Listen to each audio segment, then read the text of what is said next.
Good evening, everyone, and good evening to everyone else on the other side of the planet. I always say this. I've been doing radio for a long time, longer than a lot of you ZJ has been alive, so don't feel bad. It's I'm sorry. I'll stop picking on y'all. It's um, it's weird for me because I know we're in every time zone. No show in this network doesn't cross every time zone on the planet. We have shows that range anywhere from 100 countries to all 200 countries around the planet. So it's interesting for me. And this one goes out to about 160, anywhere from 140 to 170 countries, depending on the topic matter or what may be going on in the world at the time, like COVID. Bumped our numbers up because everybody was dying, apparently. I don't know where I was. I was on vacation or something, but it's one of those things. But we do a lot of different things on this show because we work closely with Writers of the Future. We started working with them about 4 years ago. After I did like a year investigation in him and probably drove poor John Goodwin to drinking. I imagine anytime he sees me, he's probably, give me the wine, Joe. give me the bourbon, man. Give me something strong. John Goodwin's a president of Galaxy Press. He runs Galaxy Press and Author Services, and he's a good friend of mine now. Back then, though, it was torture you because I didn't believe a damn word he said. So they brought me down, and I spent the first year basically driving everyone from every winner to every judge to everyone who worked from Author Services and Galaxy Press crazy because I wanted to know what the gimmick was, what the catch was, what the bullshit was.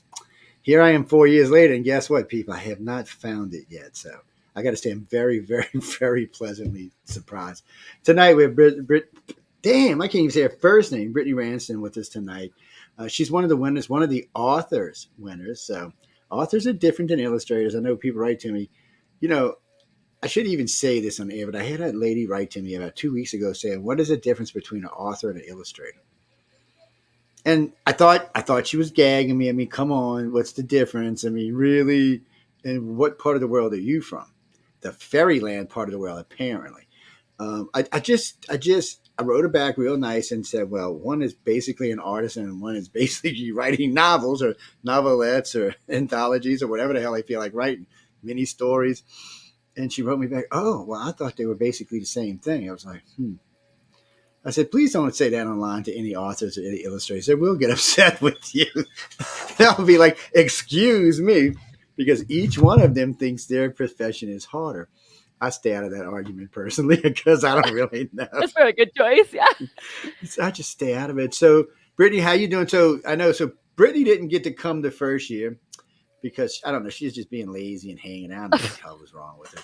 She said, "To hell with you, writer people. I ain't coming to hang out with her." But no, Joe, I had a baby.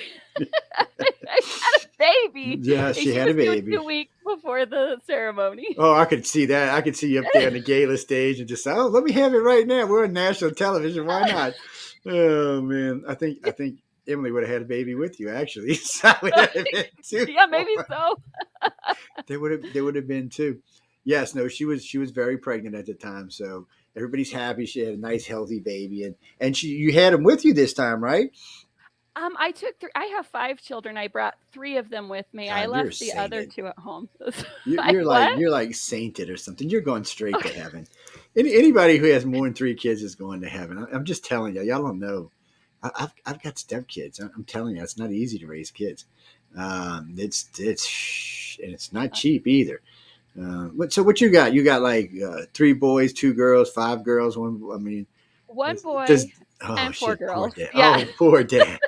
Yeah, I'm like I tell him poor brother and dad. Oh my God, I feel for him. I grew up as the only daughter with 4 brothers. So you understand? So I guess it's just I'm like, sorry, dude. At least you get your own room. Yeah, so. It's payback anyway. Well, that's true. Yeah. Hey, that is an advantage. You get your own room. You're not sharing room with your sisters. Yeah. Yes, unless you're wearing skirts, and then we don't. Oh gosh. Yeah. What's that? What is that, Brian? Well, no, I mean.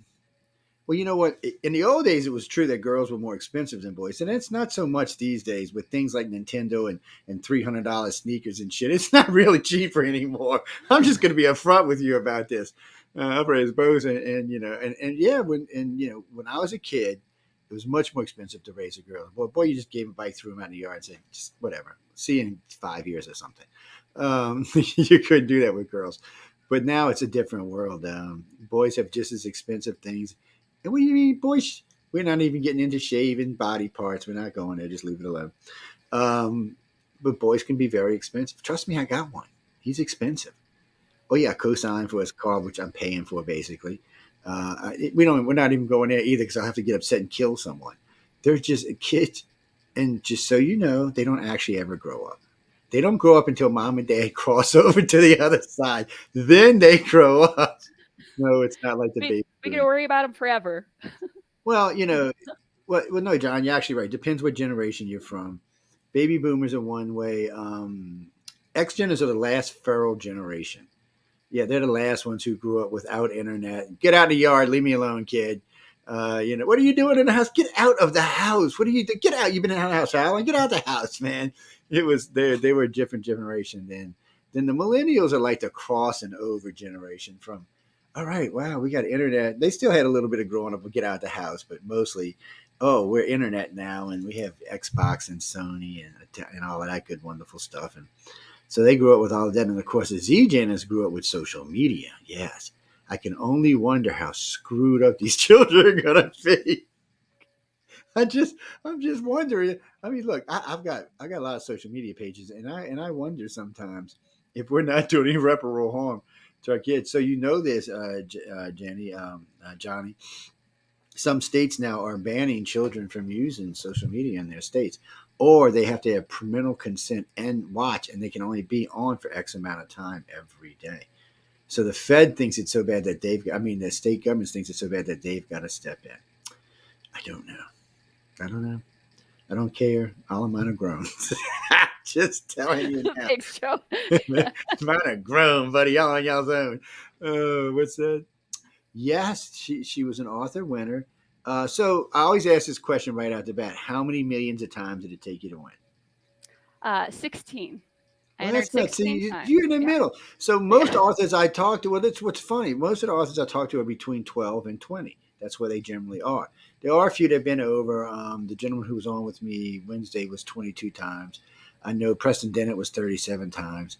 And people, when we say that, it's not 37 years. You can enter 4 times a year. So don't it's so 10 years you can go 40 times. But yes, authors have a harder time winning it right out than illustrators.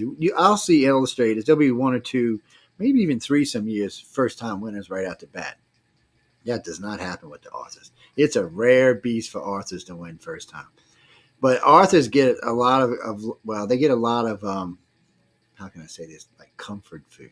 The judges actually want to see these people succeed. So they might get an honorable mention, or they might get a letter back saying, why don't you, try this and don't give up. You're on the right track, or you went too far with this or that. So I find that interesting. So what was the name of your story?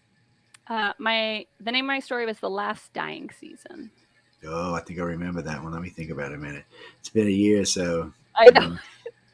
Well, well, actually, book 38, I got read twice. I got read on the airplane. It got read here. Usually, they send me an advance copy, and I read it here, and then I read it on an airplane just to kind of have it fresh. Because when I get off the plane, a lot of times, it's just stepping in. And if a couple of stories like catch my attention right off the bat, I'll want to go talk with them authors right away, just to get it out of my head. And for whatever reason, because it's fresh in my head, because, there was a lot of stories in there I actually liked all of them. For me, it's different.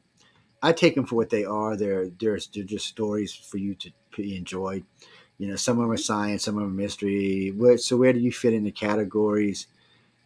Mystery with love? No. Just teasing. My story in 38 is a science fiction story. Oh, see, I love her already, man. Science fiction. Man, I got to remember this. I'm going to have to think about this. Science fiction should stay in my head somewhere. Yeah. So this one is about a botanist who has to cure a dying planet before an evacuation that will force her to leave her young daughter behind. Wow, that's interesting. And who was the artist? Oh, gosh. Let me pull the... Because we'll show them the picture in a minute. Jerome. Oh, you want to show? Oh, okay. Well, no, we can show them, but it's just so she's got it right there. Look. Well, she got a much better version of it. There you go. And it's so guys, they don't even get to see this. They just come in and there's the artwork. One of these years, I'm waiting for somebody to slap the artist and say, "Oh no, what are you doing? That's not right."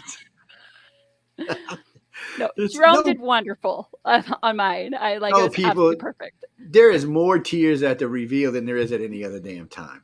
Um, I Mhm. actually put this year's. It went viral on damn TikTok or Reels on Facebook somewhere. I put it up there and it just shot off, went all over the place. No, so what they do is the artists do the cover for the book, for the story, I should say, and there it is, and they come into the room, and there's the book, and there's the artwork for the book for the story, and then the author gets to see it for the first time at that point. And it's amazing how many, because I've read these stories, so when I see the artwork, I'm like, wow, this is pretty good. Because you got to remember, for me, because I'm kind of tactile and visual, I'm going to judge a book by its cover, literally. I'm people, and a lot of people are like that. We were talking about this a couple of weeks ago with John Goodwin. It's just, if I see a cover, and I got to say, I've been disappointed by this method, by the way, because sometimes a cover is like, wow, and a book is like, It's like, it happens. boo. Yeah. It happens, people.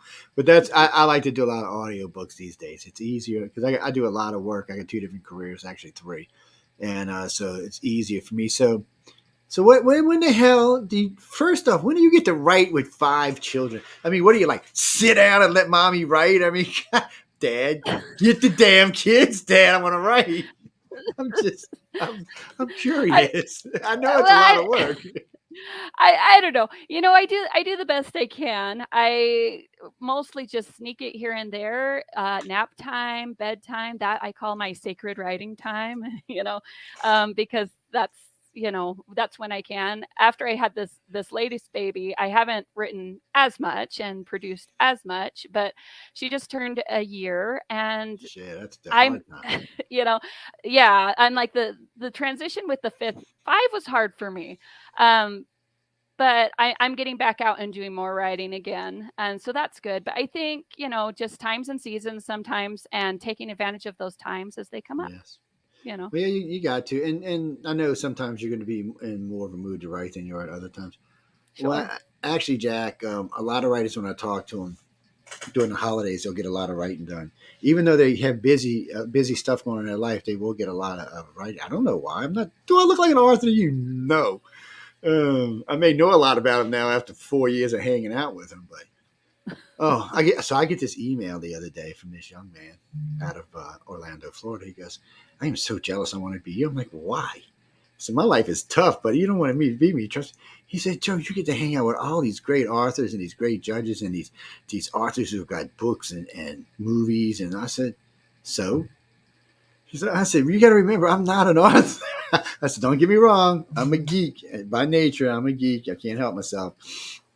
I said, "But until I was hanging out with them, a lot of the terms they used, I had no idea what the hell they meant."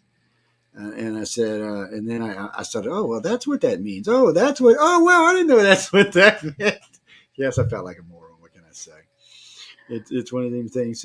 So with the new one, you can put her in your lap and rock her and start writing. So what's your favorite method of writing? I mean, are you pen and paper, Oh, definitely pen? not. It used to be when I I'm bet you it's like, not. no, So no, grab it. no, no, it gets lost or stolen from small children and fingers. Yes. No, I definitely pick to do type it up, put it on a Google Doc, Hey, come Zach, I didn't back even to see you it. in here. It's Yeah. yeah. Well, that's good. At least when you send it to judges, it won't taste like peanut butter. It's no, hey Zach, how you doing? This No, is really? true.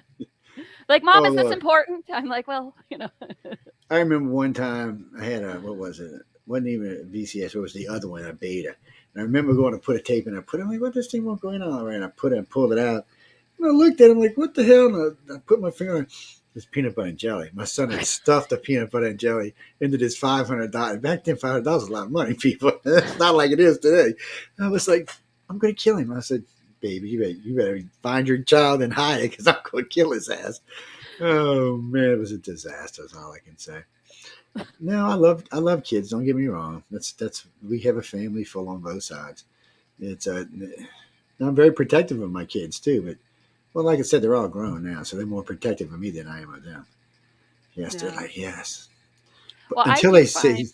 "Go Oh, ahead, go sorry. ahead." No, go ahead. Oh, I was just going to say, I do find that they provide me with lots of writing fodder, lots of inspiration, and fun bits, So, Yes, wait till they're 30 and they say, "Mom, can I move back in?" And you're gonna oh no, start writing a whole different thing. Oh, watch! And my child was abducted by aliens. No, just these. Oh no, people. Well, more writing fodder. it's children. Or it's what do you mean? Who told you? No, okay, no. If that was the case, I'd have like 50 kids. So that's whoever told you that is full of BS. No, no. What do you? Where are these questions? No, go on. We're talking about authors. We're talking about the story she wrote. We're talking about writers of the future. You can talk about any of this. This other weird conversation you got into. Why don't you come in? You know what? Why don't you use the chat? One of the you have, why don't you use one of the either the Facebook pages or the YouTube pages, and you can that chat will be here. I don't have to watch my messenger then. Well, because I got Messenger over here and I've got chat over here. It's a little weird. I keep forgetting to look at both of them. That's how I just found Zach hiding out down in here. It's mhm. So when you were young, because you're pretty young still. I mean, what are you like 30 with 5 kids? God, Well, I'm 34. Yeah. see, you're a baby, Oh man. gosh. Jesus, Jesus, you're a baby. Oh, Well, I know. I'm thanks, I sorry. guess. I shouldn't call you. I know you're a grown woman. I'm sorry. I It's all apologize. good. It's all good. It's no, I do that sometimes, people, because I'm an old bastard. But no, I remember my 30s. You're full ass grown in your 30s. You just don't have a choice at this point in life. Life's like, okay, you had fun in your 20s. Now, guess what? You're 30 now. It's time to grow up. Life does it for you, people. You don't have to worry about it. Yeah. So when you were young, what? I mean, when did you start writing? When you were a kid? When you were a puppy? When you were just hanging out? I mean, well, I mean puppy. Oh, I mean like a baby. You know, when you're yeah, really no, no, young. no, I know. Yes, I started writing very young. I wrote horrible poetry that, will never see the light of day as a teenager and stuff. And I remember, though, I did like always science fiction and fantasy stories, and I used to play in band. I was a flute player or whatever. Anyway, That sounds and interesting. I would hide my story behind my music, so when the band director would like be working with the trumpets or the trombone or whatever, then I could pull No, out my no. story and, work on it. So I've always liked writing. It's always been Well, that's good. But I mean, fun. so was it just something you just like to do? Was it a release to get tension out? Was it just because I know a lot of people write for a lot of different reasons, and so, Sure. most authors I meet just write for the sheer tactile sense of writing. It makes them feel better to get whatever's up in here down out here somewhere. And I've noticed that with a lot of y'all, but some writers are way different. They're a little strange. Some of them they write for weird reasons. I just leave them Well, alone. I just have always loved it. It just makes me feel good. It also, I feel like sometimes it helps me realize what I'm thinking or how I perceive the world or whatever. Because, I don't know until I think it out sometimes. And I just learn a lot about myself. And That's I don't good. know. Yeah. But I've just, that's good. I mean, yeah. anytime you can take something that you like doing and also help yourself along the way, you can. That's killing two birds with one stone. That's a great thing. Yeah. Well, life's tough, people. So now what you're gonna do? Well, you can still submit, right? Oh no, you can't, can you? No, no, I can't. I Yeah, was I published forgot. finalist for volume 37, so I got to continue to write until I won 38. 8, yeah. So I don't get to submit anymore, but I am so blessed to have been able to participate and Yes. win. So, That's wonderful. well, people. Let me tell y'all what. If y'all think it's easy to win, submit. I say this every time I'm talking about writers in the future. You can't win. You can't even get to talk about anything we talked about until you submit. Like, oh my God, I had to write a story in 24 hours. So did you love this, or were you like, what are these people getting crazy? There's no way, man. What are they talking about here? I know Well, it was different for each person, but still, go ahead. yeah, so I will say this go around, I had the benefit of knowing it could be done because I had done it as a published finalist when I That's got to true. fly out. So I had the benefit of having done it once before. Um, but it still does amaze me because I came back the second time after having a baby, having written not as much and feeling very rusty. And I was still able to do it. And so that was actually really motivating, really like, okay, it's okay if I had to put this down for a minute. I can keep doing this, if that makes sense. Oh no, it makes total sense. Well, actually, Glenn. So you got two of the biggest writers in the country, Tim Powers, which is one of them. He got a couple little things under his hat. Jody Lynn has got a few things under her hat as well. Well, if you look Tim Powers up, you'll know what I'm talking about. But anyway, they love to do stuff like give you some object and say, "Here, write me a story in 24 hours." I'm like, and Tim is evil because last year, was it not this year, but for 38, he had me spying on everybody because we were at the Roosevelt that year, and it's got a different lobby in it. Because you were there for 36, so you were at the Roosevelt. You know what the lobby's like. Mm-hmm. So a lot of the writers who got to write to 24 hours were in that lobby, hanging out, trying to bang it out, write it out, whatever they were doing, and everybody was using different mediums. So I was on the upstairs rail with the Zoom, just zooming in. So look at this stress. Oh my God, look at this guy. It was rough, man. It's people, you try writing a story in 24 hours. These are authors who write. I mean, that's how they won, because they're actually decent authors and they're writing, so they're winning because they're authors. Well, no, you don't win because you got a sucky story. Give me a break. You have to be good. And Brittany was good. That's why she got in, and now she gets to brag that she run Writers of the Future. Then when she decides to go out and be famous and rich, I say, hey, I met this girl. She's cool, and she's now writing movies for Hollywood, and she got, well, by then it might be 7 kids, so we're just going to throw in. We're good with 5. We're good. I'm good. I tap out. No, we're just going to throw in 2. Yeah, 2 extras. What's 2 more? I mean, once you get to 5, what's 5 more? I mean, Oh man. Well, okay. I guess when you got to have them, but other than that, you can put them in like little lines. You're number 1. You got to work with number 10 over here. Actually, I had a friend of mine, the Millers. They had 11 kids. Yes, I bless them how they did it, and I never seen them ever even lose their temper the whole time I knew them. Yeah, they're going to heaven. There's a heaven. They probably already got a receipt reserved. I don't know how they did it. Well, they just like any other kids. They were not sainted angel kids. They had their ups and downs like any child does, and some kids are a little more nervy than other kids are. So now, are you going to encourage your children to write? Yes, I actually. They were super excited because the older 3, I've got 11, 10, and 8 that I wanted to bring this time because I just thought it was such a cool experience, for them to get to see and meet the authors and different things. Yeah, they had an amazing time. But my daughters, they keep entering the PBS Kids Writers contests, and they've won a couple times, so that's kind of fun. And then my daughter told me after this trip, though, she's 10, and she's like, I want to win this. I want to come back. And she can win. Look, what's the youngest winner? Like 14 or something. So she can win. So ladies and gentlemen, since I said one of the young, I can't remember if it was 14 or 15 because I've met a 16 and a 17-year-old winner there. So you can win young. It's just, so these stories have to be, I guess the best way I could say it would be PG-13.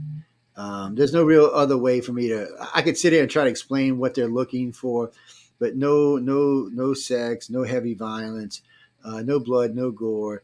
They want you to be able to sell your story on the merit of the story and not the special effects, basically. So, when we all go to movies, we expect some content, but a lot of times all we get is special effects. It's the same thing in a book. A lot of times it can be a lot of flash with no real content. So they expect you to put content in there, and they expect you to win it without having to curse, or it's a harder way of doing it, but it's got to be more satisfying because you just won with a book that in the real world they would want to add some F words in there and some shit blowing up over here, and you don't have to do that. So I've been quite pleasantly surprised by all the stories. I'm not going to lie. When I first got involved with these people, I'm like, sure, my wife's the big reader, not me. And I was kind of like, well, I'll try them out. And then John said, well, you know what? I'll send you some audiobooks. I'm like, audiobooks? Yeah, we can go there now. 30. I'm waiting for the audiobook for 39, actually. And it's easy for me. I just got it. The 39 audiobook. I started listening to it. They've done a really good job. Yes. Well, he sent me the link for it. I just never went and got it. So it's my fault, not his. It's wherever I'm listening to Mission Earth at. He sent it over there. And I'm sorry, people, y'all don't get to listen to Mission Earth. I'm special. Yes. Yeah. No, it's not. Look, I'm actually reviewing this for them. So I'm on, it's got 10, oh, people. This thing is huge. It's like 150,000 words. This thing is monstrous. It's 40 hours long. Yes, I play it every year Oh for, gosh. I play it every year for New Year's and Christmas. We play it actually for Halloween and New Year's. We play it for the whole week. We also play War of the Worlds and what's the other one he wrote? Battlefield Earth. So they all get played for the holiday, and they're huge and long, and they take forever to listen to. That's why we break it up over like all 7 days, and you can you can listen to it. It's an amazing amount of special effects, a lot of really good characters in there, a lot of really good voices in there, voices that keep your attention. The protagonist, he's just an idiot, but that's just who he's supposed to be. Oh no! When you listen to this guy and he's talking about how smart he is, and you're thinking, "Yeah, you're smart, all right. You're the biggest dumbass I've ever heard of in my entire life." But I don't know when it's going to be available for everybody. It's some people can get it, some people can't. I don't know when I guess when enough people have listened to it and they've gone through and checked everything the way they want it to be, they'll release it to the general public. Well, you can get the book, you just can't get the audio tape, or you can get the audio tape. I don't know, one or the other. I think you can get the book, but not the audio tape yet. It's not ready for everybody. It's got, I think they said 250,000 special effects in it. They're taking this book to a new level. Well, I could see this book in a movie as long as they don't do like they did with Battlefield Earth and try to cram a trilogy into one movie. Then we're okay. We're not here to talk about Dune. You know what? We'll do a show on a feature on movies that should have been either 2 parts or 3 parts. Yeah, we'll do a show just on that for y'all. Well, because a lot of books are big and thick and fat and should not be one movie. Because you try to rush them and you try to cram everything from that book into one movie and it never comes out right because it just never comes out right. Everyone I've ever seen done like that was nasty. See, but Brittany's going to write one of these books that are 200,000, and they're going to make 3 movies out of it. She's going to be a billionaire. And like, yep, hey, Brittany. Yeah. I can dream, right? Yeah, dream big. No reason to dream little. That's true. Jack, we got a little time, Jack, but he want to know any websites, anywhere you can find anything you've been writing on or working on, or. So my website is rainstonwrites.com. You can find my website there. I haven't updated it in quite a while because, the baby and everything. But so I'm in these 2 books, and I was published in Deep Magic in their spring 2021 issue. Go check them out. And 36 and 38 are available. You can get them right now. Hera. So you're going to use Hera all night tonight. So you're going to be like one of the Greek gods. Anyway, you can't get any. I gave all my 36 and 38. I gave away 200 of them this year. 236. And so a lot of people got you for free. Well, we were giving. Oh, do I have one in here? No, I don't. We had a group that was giving away lightsabers this year. So for every lightsaber I gave away 36, 37, and 38. So they got the 3 books, and then the rest of them we just gave away for people during the holidays that called in or wrote in, yes. And then we gave some to a college and to some high schools in Mississippi, middle schools in Mississippi. I want to encourage people to write. Mississippi ain't the best literate state in the union. Neither is Louisiana for that matter. So anything that can encourage people to write. Well, there's some great writers came out of Mississippi, but the rest of the state can't write. It's the problem. There's some pretty famous ones came out of the state, but it's the rest of the 2 million people or 3 million people that live here need to learn how to write all the time. It's the Deep South. Yes. No, Brittany's not from. You're not from the Deep South. Where are you from? Idaho, Ohio, or? Yeah, so I live in Idaho now, but I actually grew up in Texas. Is where I grew up. Oh, you kind of did look like a Texas girl. I was thinking that earlier. Texas girls are different, so I can tell you guys. If you don't know, if you've never met a Texas girl, there's no way for me to explain it to you.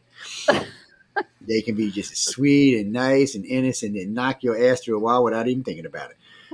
What did you say? Whoa, wait, what? Whoa, calm down now. You gotta watch it, man. They don't play around. I know a lot of people from Texas, girls, guys, and things in between. I know a lot of things from Texas. I'm just saying. Right. I still love Texas. I've been in Idaho for just over 10 not it's been over 10 years now.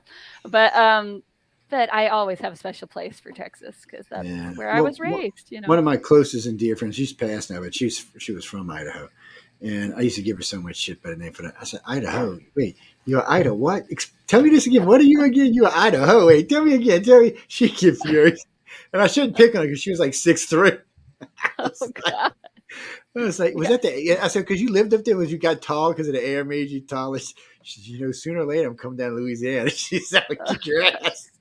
It's the potatoes here. I mean, we have a potato museum where I live. Oh shit! Go look it up. We have the sites, man. Yes, it's well, actually, I've had a couple of friends from Idaho. It's been we have listeners up there. Mm-hmm. Well, at least you're not like Wyoming with 500,000 people in the state, almost the size of Texas.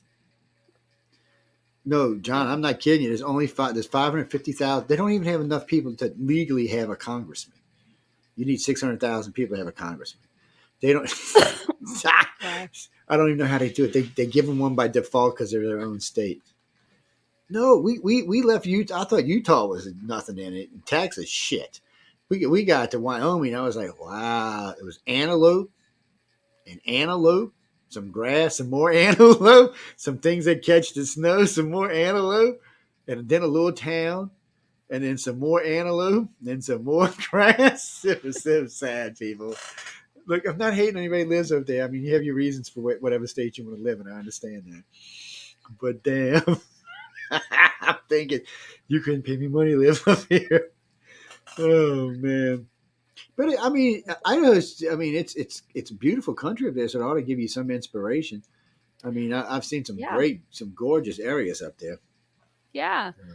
So my story in volume 37 talks about dryads and things, and I was inspired when I was outside working in the garden and stuff with the trees and things. We do have really a beautiful area, and 4 seasons, which we didn't always seem to get where I lived in Texas.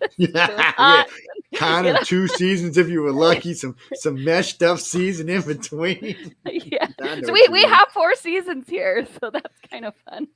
I bet you it is. I mean, because it's weird where I live. I mean, I'm not in the city anymore, so I live a little bit north of New Orleans now because I live on the Gulf Coast. I mean, literally, from where I'm sitting right now, Mahali Bayou is 50 feet from my back door. That's cool. Then the Gulf of Mexico is 250 yards from the bayou. And so it's a crazy place to live. Like 2 years ago, I come out in the middle of the fog, and I'm looking. I'm like, is that a damn shark? A dolphin moved into the bayou. And she didn't want to leave. They came and got her out, bloodied her all up. It pissed me off something fierce because she didn't want to leave. She wanted to stay. She found her place. She felt safe. And there's lots of food. I live in basically it's an estuary where I live. So there's lots and lots of food here. So, but somebody called and said, oh, you need to come get the dolphin out. Oh. And they drug her out. Well, I was just worried they were going to stress her out and kill her.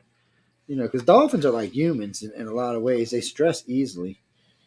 Oh, I remember the monster one. I'm actually looking through while I was talking to you.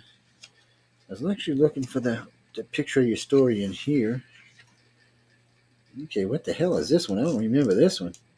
Oh, Michael Talbot's. I remember Michael. Okay. Michael was an interesting artist. Mm-hmm. Oh, where the hell did it go? I know it's in here somewhere. I just seen the damn thing a minute ago.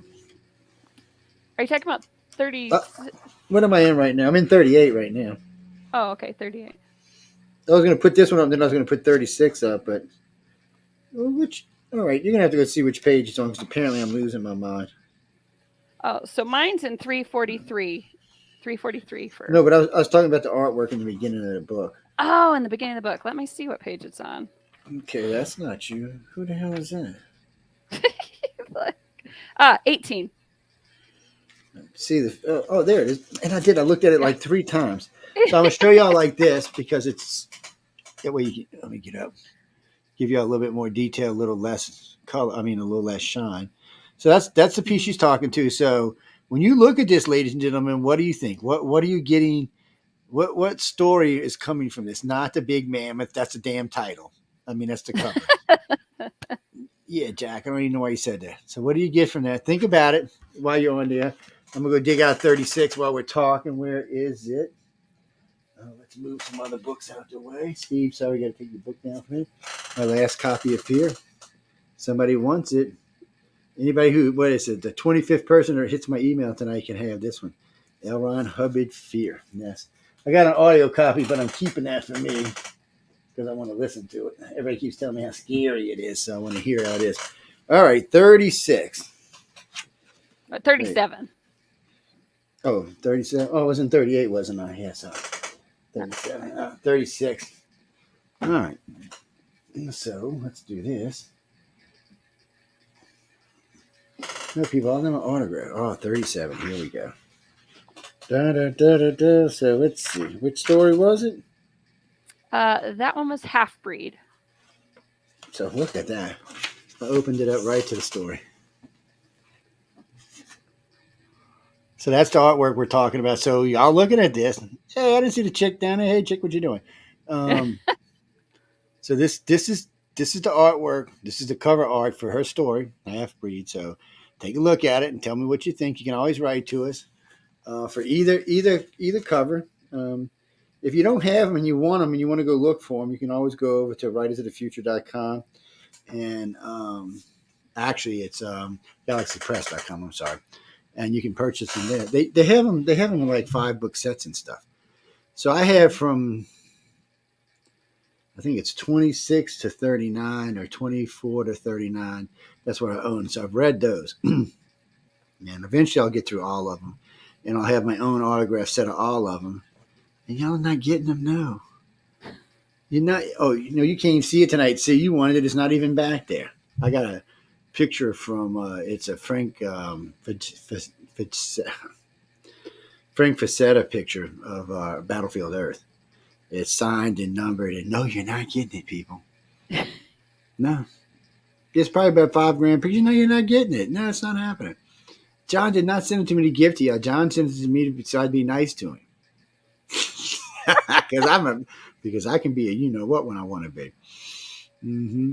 Well, Brittany's very sweet. Actually, I met you at the year before last, right? Mm-hmm. Yeah, you did. I was pregnant in that one because they did it in October, and then they didn't do the next one. They did the next one in the spring, so I just delivered in April. Yeah. Yes. Yeah. And well, they like to do them in April now. Don't ask me, people. I have no idea who does. That's John and Emily does that. You have to talk to them. What? I'm gonna call it to you, John. Can you change the date? Yeah, that was the pandemic year. Why they switched it, and it was weird that year. Yeah, because we had they had 2 sets of winners and stuff. Mm-hmm. So when they came back for the big set, they had dual winners. Well, it was crazy, people. They had a lot going on, and they had 24 winners there. I'm sorry, 48 winners there. It was insane. Plus, crazy. Yes. Plus, they have sometimes it'll be honorable mentions, or they'll give somebody else a win. So sometimes it's more than, I think there was actually more than 48. Plus, there were some people who showed up from previous years. Yeah, it was crazy. The only one that wasn't there was the crazy Chris guy that I met the year after, and when he came last year. Yeah, it was the year before last. And I keep forgetting we're through 39 now. Sorry. Chris was crazy, y'all. I'm not going there. He got me in trouble. He was bad Australian. Can I tell you? That's some damn Aussies. They just bad, man. Shh. That boy high energy is all I can tell you. He's about half my age and high energy. He's like, I can't believe we've been hanging out all night. We sat home. I don't know, like 10 people. It was bad. I can just tell you. I said, no, Brittany was broken ass. Could I go drinking? We'd have got smacked in the head. She might have had a green baby or something. That could have been sad. Well, alien child or something. I'm just saying, you never know. It is LA after all, people. I know it is Los Angeles. You don't know what you're drinking out there. So, I think it's cool that you're going to encourage your kids to write. Because some people, whatever profession they may in, sometimes they want to encourage their children, and sometimes they're like, no, I don't want my child to do that. I'm like, okay. I said, Dad, can I work with you? I said, now he's a partner. I'm like, yeah, how did that happen? Yeah, you see how that happens, people. Yeah, you gotta watch these heathens. I know they're heathens, man. That's what they are. I'm just kidding. No, I love kids. Unfortunately, they love me. Kids and pets just think I'm like chocolate or something. Oh God, it's been a curse since I was like 12. I can go to somebody's house, never seen this kid my entire life. 5 minutes later, kid's knocking me down, jumping on me, throwing stuff at me. Same thing with their pets. A friend of mine swear he got a dog, a Doberman named Wiz on his hind legs. This dog's almost 7 feet tall. He's like, Joe, he don't like anybody, so be careful. I walk in the house. I'm like, Wiz, what you doing? He's out running around, running with me, rolling over, let me scratching his belly. And he's like, what? He looks down his dog. He said, what is wrong with you? He said, he growled at his daddy. I said, I told you, dude, animals just love me. I don't know what it is. It's a good judge of character is all I can tell you. You know, we were taught young kids, and if kids and pets like you, usually a pretty decent person. Mm-hmm. I don't know. Cats. I've had cats. I've had dogs. Won't you? Oh, wait. You went. Oh, you. So you're trying to tell Brittany and write a story about cats. I mean, what are you talking about here? You know, you can pay her to write, by the way. I mean, if you got some crazy, weird cat story in your head, you can always kind of, call her up or write her and say, hey, I got this crazy, weird cat story in my head. So wait, you want to do cats in the French Quarter? Let me think about this. That sounds vaguely familiar. You know, there is a movie where they turned into panthers in the city. Yes, I can't remember the name of it. Oh, we can't get into it in detail because we're in PG-13 tonight, so we can't get in detail into it. But it was a pretty famous movie. There was actually some fairly famous actors and actresses in it, but they had to eat. If they had sex, they turned into a panther. And the only way they could turn back into a person is to eat somebody. Yes, I can't remember the name of the movie now. It was a pretty famous movie at the time. Don't ask me. I think there's a podcast something that specifically wants cat stories. See, there you go. Look, there is. I don't doubt that at all. There's if a you're freaking so podcast for inspired, everything. yeah. Oh no. So, I didn't. You know what? I didn't pull it out. I should have pulled it out. Maybe before we close out tonight, I will. We're up for we have 4 shows up for podcasts, the People's Choice Podcast Awards. Actually, the one you're on right now is one of the ones up for it. So, anybody listening tonight? Yes, Carly, we're going to do news later on tonight. It's the gang is off tonight. Every night, and they give the gang a night off. Well, I wanted to talk to Brittany, and if the whole bunch of them were here, the poor woman her head would have exploded. We have anywhere from 1 to 3 other hosts that host on this show some weeks. And on an hour show with a guest like you, they'd have been like, I'd have been like, shut up, so I can ask a question. It's well, and 2 of them are authors and one of them's an illustrator, so they'd drove you nuts. So wait, what you wanted to write about? No, that's copyright. You can't be writing about Star. Well, I guess you can write a thing for Star Wars and send it to them, but you can't publish it. Yeah, you can send it to Star, and if they like it, then you can get a job. They'll take your story and oh no, I know people who have written the Star Trek and did the story and actually got their story made into a TV, made into one of the episodes. But I'll give y'all a piece of advice if you're going to do this. Write in the third person. Don't make you the hero or the enemy. Okay. Don't include yourself. If you do, you're not going to get in. I'm just telling you now, you're not. Some of the companies I've talked to over the years get really irritated when you write yourself into the story as whatever. They want you to write as a writer and, look at the characters like that.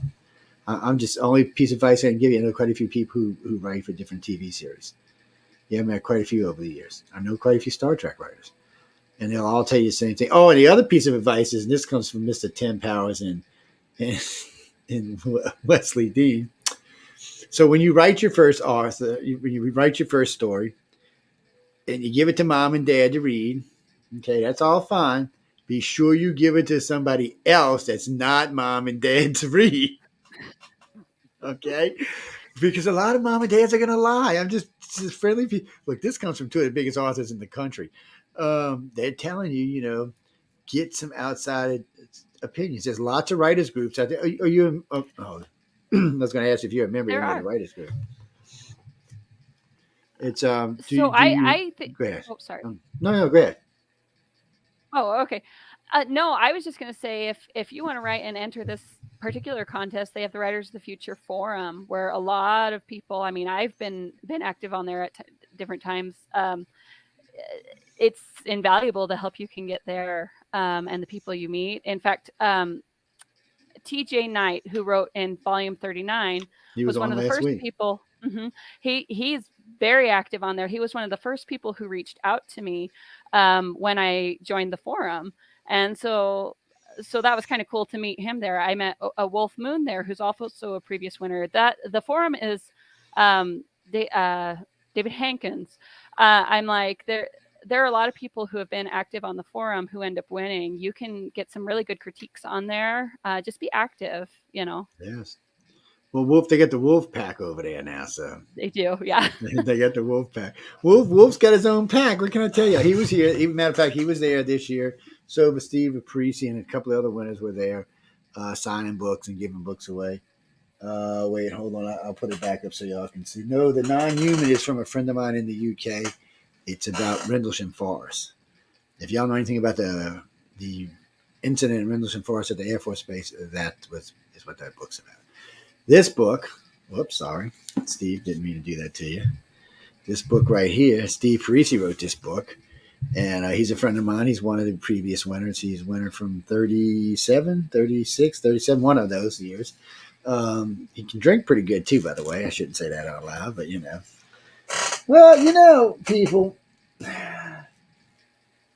there's a lot of stress that goes on here. So there is some afternoon and evening cocktails and stuff like that. And people like to sit around. One of the things I like about the judges is, and Brittany can probably talk about this. A lot of times they'll tell you where they're going to go have dinner or cocktails so you can come along and hang out. Now you got to remember, these guys and ladies are not being paid.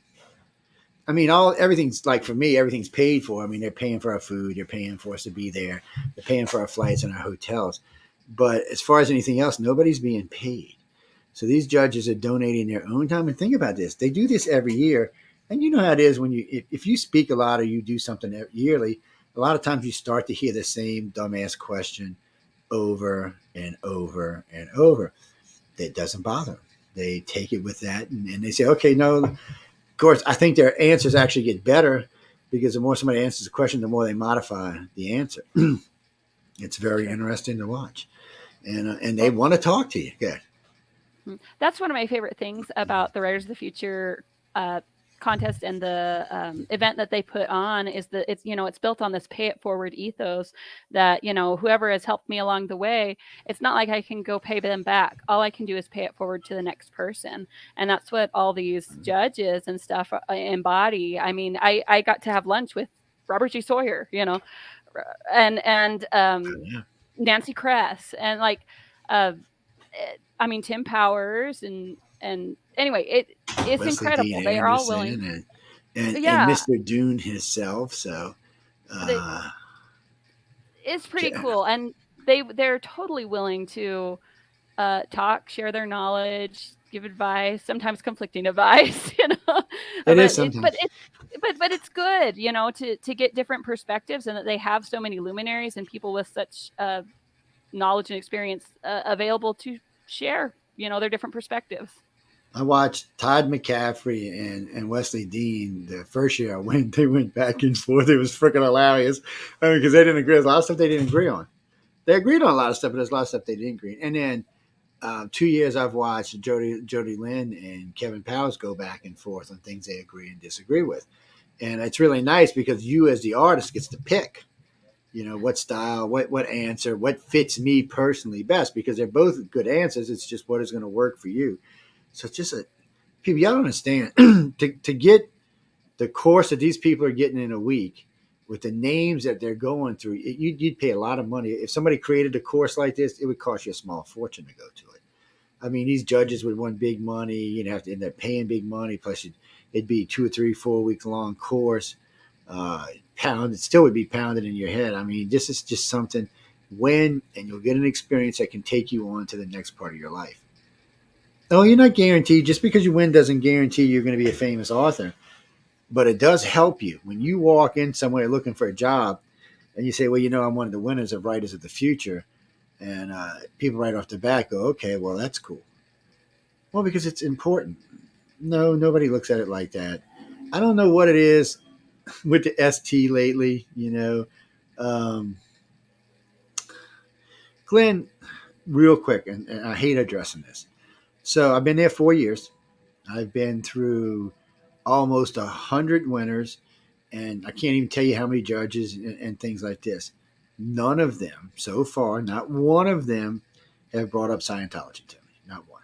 And as far as I know, no one has brought it up to them, because some of the judges told me if they thought this had anything to do with that, they would no longer be judging there. And I can tell you personally, it's one of the reasons I launched this investigation 4 years ago, is they're not.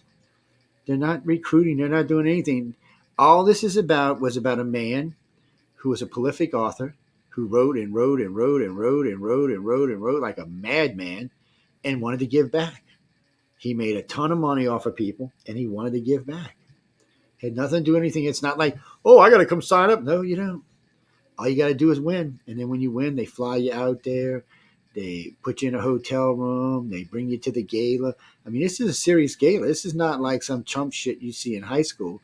This is as good as any. The matter of fact, one of the producers that was there this year, a pretty famous producer, was talking about it looked like the Oscars to him. And this guy is already won Oscars. So he was there. I can't remember this guy. He's a good looking guy. I can't remember his name. Damn. So it's just exactly what it appears to be. It's a way to win and help your career in the future. It is. Plus, you get to meet a bunch of crazy people, just like yourself. I mean, look, the authors are cool. The illustrators are insane. Oh, yes, they are. And I love that the whole thing is just judged blind. It's all too. Absolutely just. That's how I ended up there, right? That's how I ended up there. I didn't know that. Oh yeah, John told me that one night, and I started laughing. We was live on the radio, and I was like, "You are so full of it." Get that? I was like, "Yeah." I said, "Man, what you got? Like $500 from each contestant or something?" Because I'd gone to some in New York that were like that, where you had to pay to be a contestant. Mm-hmm. And I was like, "No way, blind judge my ass. Nobody blind judges anything. You got your favorites. You know what kind of stories you're looking for." And you could just see his face, like, "No, man, it's not like that." you could just see his face, like. It's like I slapped him in his head or something. And I love John these days. I mean, he's a great guy. We've become friends. But, I do radio and I do news and I do a lot of research stuff and a lot of different projects I work for. So when I hear things that sound like maybe they might be too good to be true, I got to look into them. Mm-hmm. And I will tell you all this, ladies and gentlemen, for the people who keep asking me about ST, he flew me out there. They fly me out, I land, they send somebody to pick me up, I get to the hotel room. He says, okay, you have unfeathered access to everybody. I don't care who it is. Everybody at Author Services, everybody at Galaxy Press have already been told any questions they're asked, answer, stop whatever they're doing and talk to you. He said, you got access to all 48 of the winners. Feel free. He said, you got access to everyone here that's working in a hotel for you free. And I did. I mean, I was a real pain in the ass. I was poor Helda. I stopped her in the middle. We was over at Author Services, and I stopped her right in the middle of making coffee and talking to somebody. I said, look, I got some questions for you. And she stopped, and she answered them. And I'll tell you this. No one hesitated, guys. When I asked a question, we're not talking about the winners. I'm talking about the people who worked there. When I asked a question, no one hesitated. There was no line. There was not even any misdirection trying to be had. When I asked how the judging system worked and could I meet the judges, and when I talked to the judges, these are pretty famous guys I'm talking to them. I looked all the judges up, researched who they were. And when I asked them questions, they were like, no, indeed, none of that shit goes on here. He said, this one looks at them, and they put the stories together, and they get a number, and they send them to us, and then we read them, and then it goes by the number. We don't know what sex they are, what color they are, where planet they come from. We don't know any of that. And it's exactly what it seems to be. And I got to say, it works pretty good. I've seen a lot of good stories come out of it. Of course, in the 4 years, I have not picked the winners of the stories or the illustrators yet. I guess I'm pathetic at this picking stuff. Hey, look, I got different ideas of who's better. I'm just saying, man. I got my own damn ideas, people.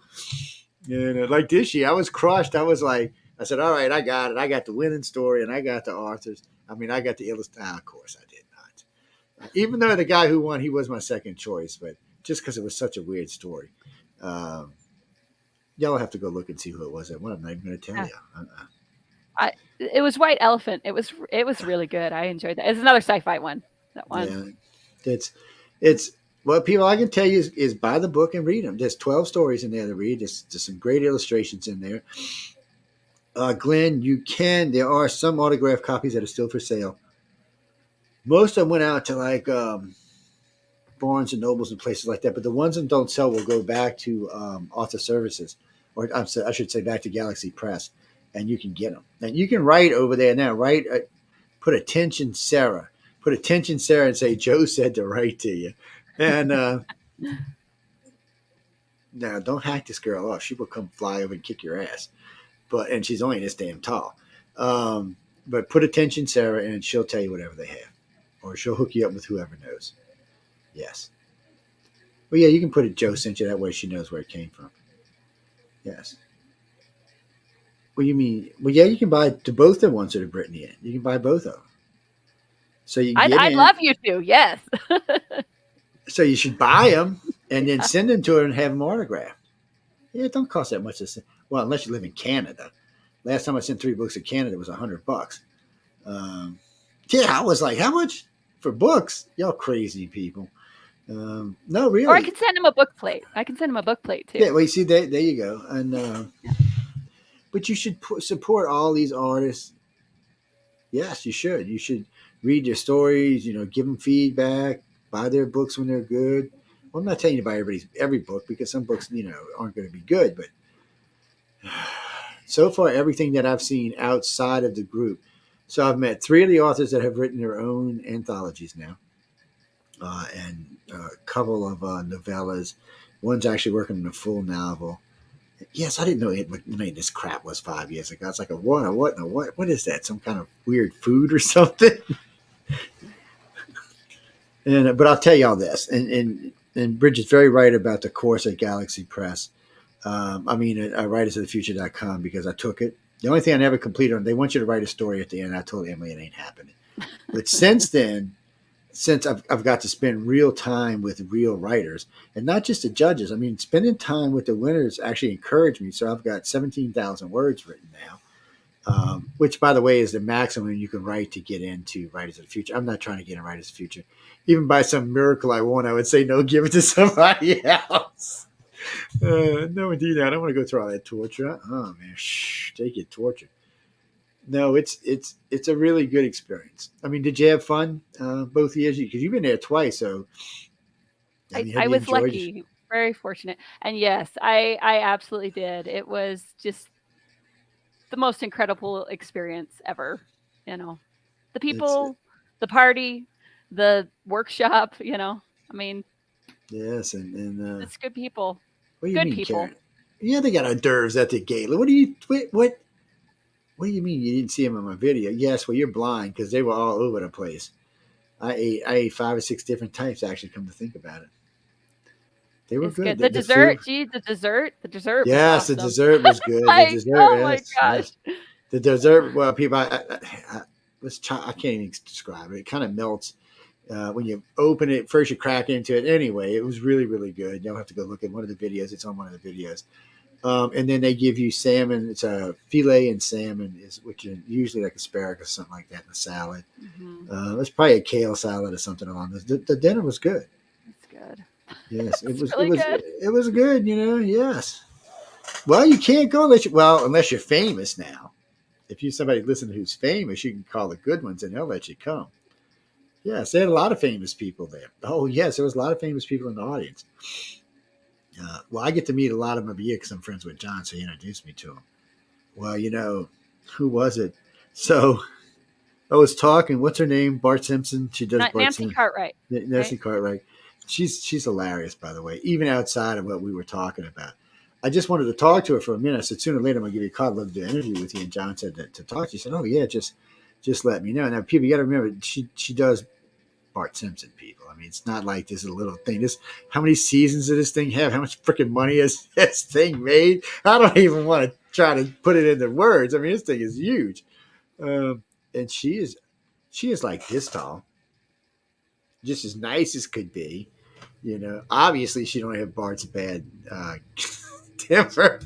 Oh no, she was really nice, and we talked for a while, and I asked her how she got into business, and we talked a little bit about that, and it was very interesting. It's very interesting. She gave us writers a long talk about the business and things, and she was really cool. And did you get to go to the show that they did? No, this year I missed it. Usually I go. This year I had something else going on. I was doing lobby interviews, so it was I was kind of stuck. It happens sometimes. It was cool. Yeah, it happened. That was really neat too, just to see her do different voices in that medium. I guess it was cool. Well, they do some good shows. I mean, I caught the one last year, and we accidentally caught. We was over at the Roosevelt this year and actually caught a burlesque show over there. No, before anybody gets any ideas, it wasn't like that. It was a jazz burlesque show. No, everybody had their clothes on for y'all even start. It was very well done. It was very classy. It was very good. And so, you see, there's two hotels. We stayed at the Lowe's this year. Last year we stayed at the Roosevelt. And it's on Hollywood Boulevard. Lowe's is like 2 blocks back.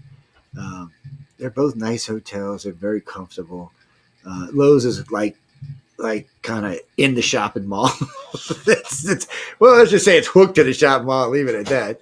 It made it easy to eat. It did make it easy to eat, and if you wanted to go shopping, you could.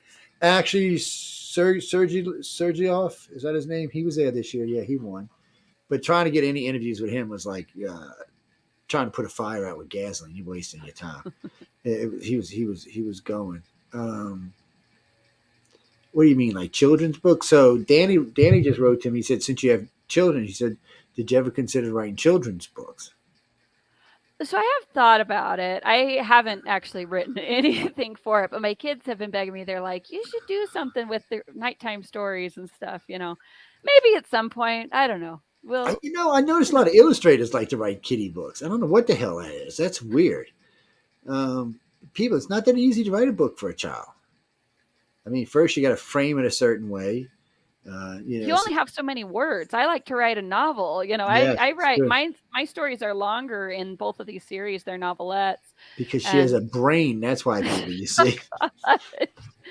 And to smash it concisely into a children's book is actually difficult for me. I think, but it is something I've considered. I think it could be fun.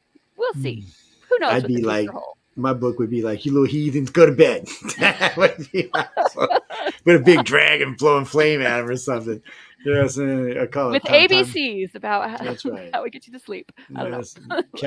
Little sheep with A, B, C, and D on them. Well, no, people. I've talked to a lot of people who write kid book. It's not the easiest thing y'all think it is, and have any success in it. First off, let's talk about how many parents read their children to sleep at night. That's an interesting number. I'm not sure where that's going to end up. If we pulled this, when I was a kid, it was different, but I don't know now. We had this old book with all these old stories. It was about this thick. Damn thing was taped together, and I've been handed down in the family for like almost 100 years. And somebody in the family still got it even today. It just had all the old different stories in it. And we read from it every night. And that was just part of the family. But it was a different time back then because we had one TV and it had like one channel on it. This is back almost when we lit fires with sticks, people. It was a long time ago. And, where I live in New Orleans, I only had to see the one channel for like a year. And then after that, all of a sudden we had 3. And then we had 3 for like 2 years. And then we had 6. Whoa, 6 channels. And then we got UHF and we ended up with like 9. And then one day, a friend of mine calls me. He said, Joe, they got this thing you can get cable TV. They got 200 channels. Like 200 what? And now I got so many freaking channels. I can't even count how many I got today. It's not even. I know, Deanie. I don't have cable anymore. I got rid of it. I've got Roku on that television. I've got Vizio television. I got Samsung television, and I've got umpteen million channels with umpteen million things to watch.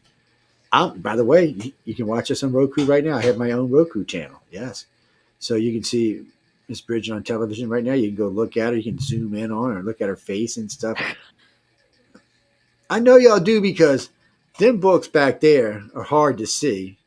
That's a collection of all the great philosophers, the Greek and Roman philosophers. It's a really good reading collection, a lot of good stories. But usually there's a bunch of stuff here and you can't see them. So one day this guy writes into me, "Damn, Joe, that's some heavy reading you've been doing lately." And I look back and I'm going, these are good stories, but I wouldn't call them heavy reading. And he's like, no, but them other books. I'm like, so that means they're taking and they're zooming in on us while we're talking on the Roku, and they're looking at all of this over here. And then somebody tells me, in this eye right here, there's a little steel bead. Somebody tells me there's a little steel bead in there. I'm like, really? I'm like, people, y'all are just too curious about what's behind me. And then I'll hit things like, can you move your camera? And then, because they want it over here, so they can see this stuff behind me over here. And there's a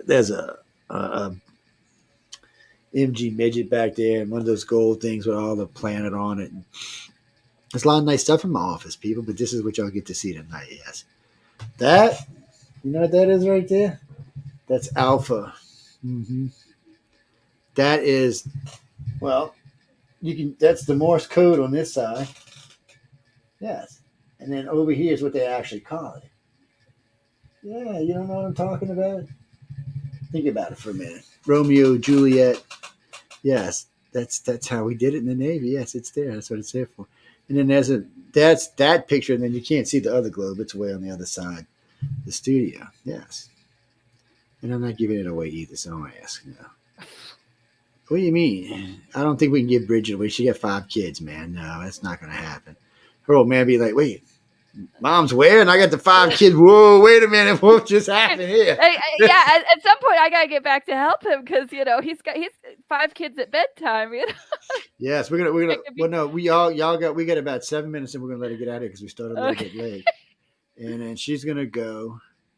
Any real questions? Not retardo questions. No, that's a goofy question though. See, in the old days, we'd take them in on the phone call. You never knew what they were going to say. You get some really good calls, but you get some you're like, really? And what planet are you actually from? Oh, okay. So, Roseanne, where you from, Roseanne? New York. How you doing up there in New York? So, what you got for us?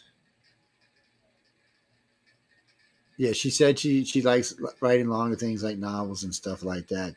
So she said, would you consider doing a sci-fi novel like somebody coming to the planet, not so much as an invasion, but like something that came to the planet and helped us establish moving out into space? What are you talking about? Like 1999 or something? No, I'm just trying to get it in my head. Like Babylon 5. Babylon 5 was a space opera, and Bridget probably don't know what Babylon 5 is. She's probably, what are you talking about, you weirdos? Which she'd have to know what you're talking about. So anyway, Babylon 5 was a design as a space opera. It had really good characters in it. It's really good sci-fi, but basically it's a political sci-fi is what it is. It shows how man would actually be if we were truly in space right now.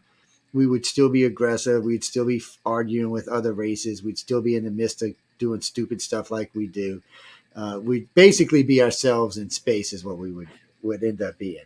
And it's a really true representation of who and what we are. And I got to give them credit for what they did. But it was a lot. It had to be a lot of writing. It was 5 seasons with 125 episodes. Yeah. That's a big story, man. That's not one novel. No. But I would consider writing something, I like science fiction. I like fantasy. I'm actually writing a story about a Dyson sphere right now. We'll see where that goes. That could be interesting. There's a Dyson sphere contest going on. We'll see. Well, if you want to add some real material in it, there's supposed to be a star where they think there is a Dyson sphere. So recently, NASA had found this star, and every now and then when they go to look at it again, it's like something blocking out the sunlight from the star. First, they thought it was an asteroid field, but it's not. They don't know what it is. So some of the scientists started thinking maybe it is an alien race building a Dyson sphere, because it's just the way it works. It just, because if they get to one side over here, they can still see the sun. but it's almost like it's some kind of man-made, or I shouldn't say man-made, alien-made structure. So, but it is out there. I think I'll you have can to look go it look up that here. up. Yeah. So it's just Yeah. something you can add it. Okay, people, if you don't know what a Dyson sphere is, I'm not going to try to explain it right now. There's an episode of Star Trek, Generations. You can go look at them there, and they do it. They do an episode about a Dyson sphere. It's the easiest way for y'all to learn what it is without getting technical. Yes, it's basically a big sphere that goes around the sun. To collect the Yes, sun's energy. Yep. yes, and then everybody lives on the land. Well, all right. Inside the. First off, Gene. Yeah. Okay. So if we used our sun, which is fairly mid-sized sun, yeah, the Dyson sphere would have to be about the size of our solar system. Mhm. But the thing of it is you're thinking of it in small terms. You're not thinking of a race that's it's time for whatever's happened that they're moving out there. And when you have a whole race or a group of races working on something, it's going to go pretty fast. And eventually, you have to look at you're too used to seeing our planet working against itself. You've never seen 8 billion people working for the same cause. Do you realize how fast we could cure cancer? How we could cure most things? How fast we could get into deep space? How much faster we could get Elon's Musk butt moving? I'm just telling y'all, it's a different thing when you have a society working for the same things and not a society working against each other. Right now, it's competition. Think of it this way: the United States, Russia, China, and India have their space programs. All four of their space programs combined has not launched even a 10% of what Elon Musk has launched in the last 2 years. And none of them can land the damn rocket when it comes back. Not one of them. These are the most advanced countries in the world who got nuclear weapons, no less, and they can't even land a damn rocket. Here's Elon. La, la, la, la, la, la. Watch this. Oh, we're going to land two at a time? No, we're going to. I mean, come on. It's guys, I mean, you got to give the man credit. I mean, Jesus, he's out there building stuff left and right. Well, you know what? He might be God's favorite son. I don't know. But I will tell you this just to aggravate y'all. He is the richest African American in the world. Mm-hmm. But that just makes y'all mad when I say that, doesn't it? It's true. He's from South Africa, and he is an American citizen. So he's the richest He's the richest African in the world. It's not. Don't get mad at me. Y'all always want to make it a color thing. You never stop to think he could be a white person. My kids have really enjoyed watching the liftoff and things because they've been. I know it's great, isn't it? It's kind of cool for the kids to get to see as much, Well, for all of us, really. But for me, since I was growing up at the very end of the '60s and the early part of the '70s when we were launching stuff all over the place, it's got a familiar feel to me. Like, all right, we're back into space again. Because we were like 30 years ago, what's space? What do we don't want to go in space, and all we could get was these stories about stuff. But now, Elon's crazy. I mean, he is just launching at rates, and he's going to Mars. Plus, he said he wants to have another 10 kids. He got 10 now, people. He wants another 10 kids. I'm not even going there. Not 20 kids. Oh man, I just don't even know. Well, I don't know how many wives he had. 3, I think, so far. So. But it is cool stuff going on. I'm like, my daughters all the time are asking Alexa, has there been a woman on the moon yet? And all these different things. Well, it's time for a lot of women and a lot of things. I mean, we well, as far as women in space, that's been going on for some time now. Mm-hmm. So what the difference is in the early years, we were just putting them in space because they're a woman. Now we're putting them in space because they're the right person for the right job. Which is the way things have to be in a country. Sometimes our country forgets and gets into these things where we want to assign people things because of whatever color, whatever sex they are, but that doesn't help the whole because it's not the right person for the job. So now as a society, we have finally started to learn, yes, it doesn't matter what sex they are. She, he, or it is the right person for that job. Give them the freaking job and let them take care of the job. And it works better now as a society. But oh, no, Carl, we're not going there. There's 8 billion people on the planet. They do not all agree on this. No. And there are now 72 countries that you cannot be, let me put it this way. You have to be a male or a female in those 72 countries. Yes, sorry. Save that for another time. One more question, because Brittany's got to go. She's got babies she's got to take care of. She got a new one that's like this big now. Actually, man, them babies grow fast, yeah, girl. They do. She just took her first steps the other day. Oh, man. Cool, man. Yeah, I just like knowing people like you. It's just so nice to see people with real families. I know, don't get me wrong, I know it's a load of work, but it's just really, it makes my heart feel good to see people with real families. Well, because most Americans want to have one kid. Having one kid is boring. You got to have at least two, uh, three, so you got an extra. And hey, it's nice. You talking about reading kids bedtime stories. I do like to read my kid bedtime stories, but you know what? My 10-year-old may read my 5-year-old a bedtime story too, See, that and works. That enjoy works. it, man. You know? That works. Yeah. Jean. Well, no. So I just told her anytime she gets a new book or anything she wants to publish or that something she's got out she's published, just send us a copy and we'll put it back here so everybody can see it. Love it. Well, it doesn't cost her anything. It's there. People will see them. And like you've heard me talk about Steve's book a couple times, Gary's book a couple times, Writers of Futures a couple times. Anything that's behind me is going to get talked about from time to time. So, well, because I want to help people out. Look, I know how it is to start in the world without no help. It bites. Both my businesses, I started from scratch on my own. So it's nice to have help. Oh, yes. And when I finally did get help, I appreciated it. I'm telling you. So anytime I can give help, I do. And being in the media industry, I try all the time. Well, Bridget, we're going to let you get out of here. Danny, no. She just told you she had 5 kids. I mean, damn, boy, where's your brain tonight? Four girls, one boy. They're Yes, cute. I love them. Yeah. Yes, 4. Think about it, Danny. 4 girls. 4 girls. You're a dad with 4 girls, man. You're a son with 4 sisters. Oh man.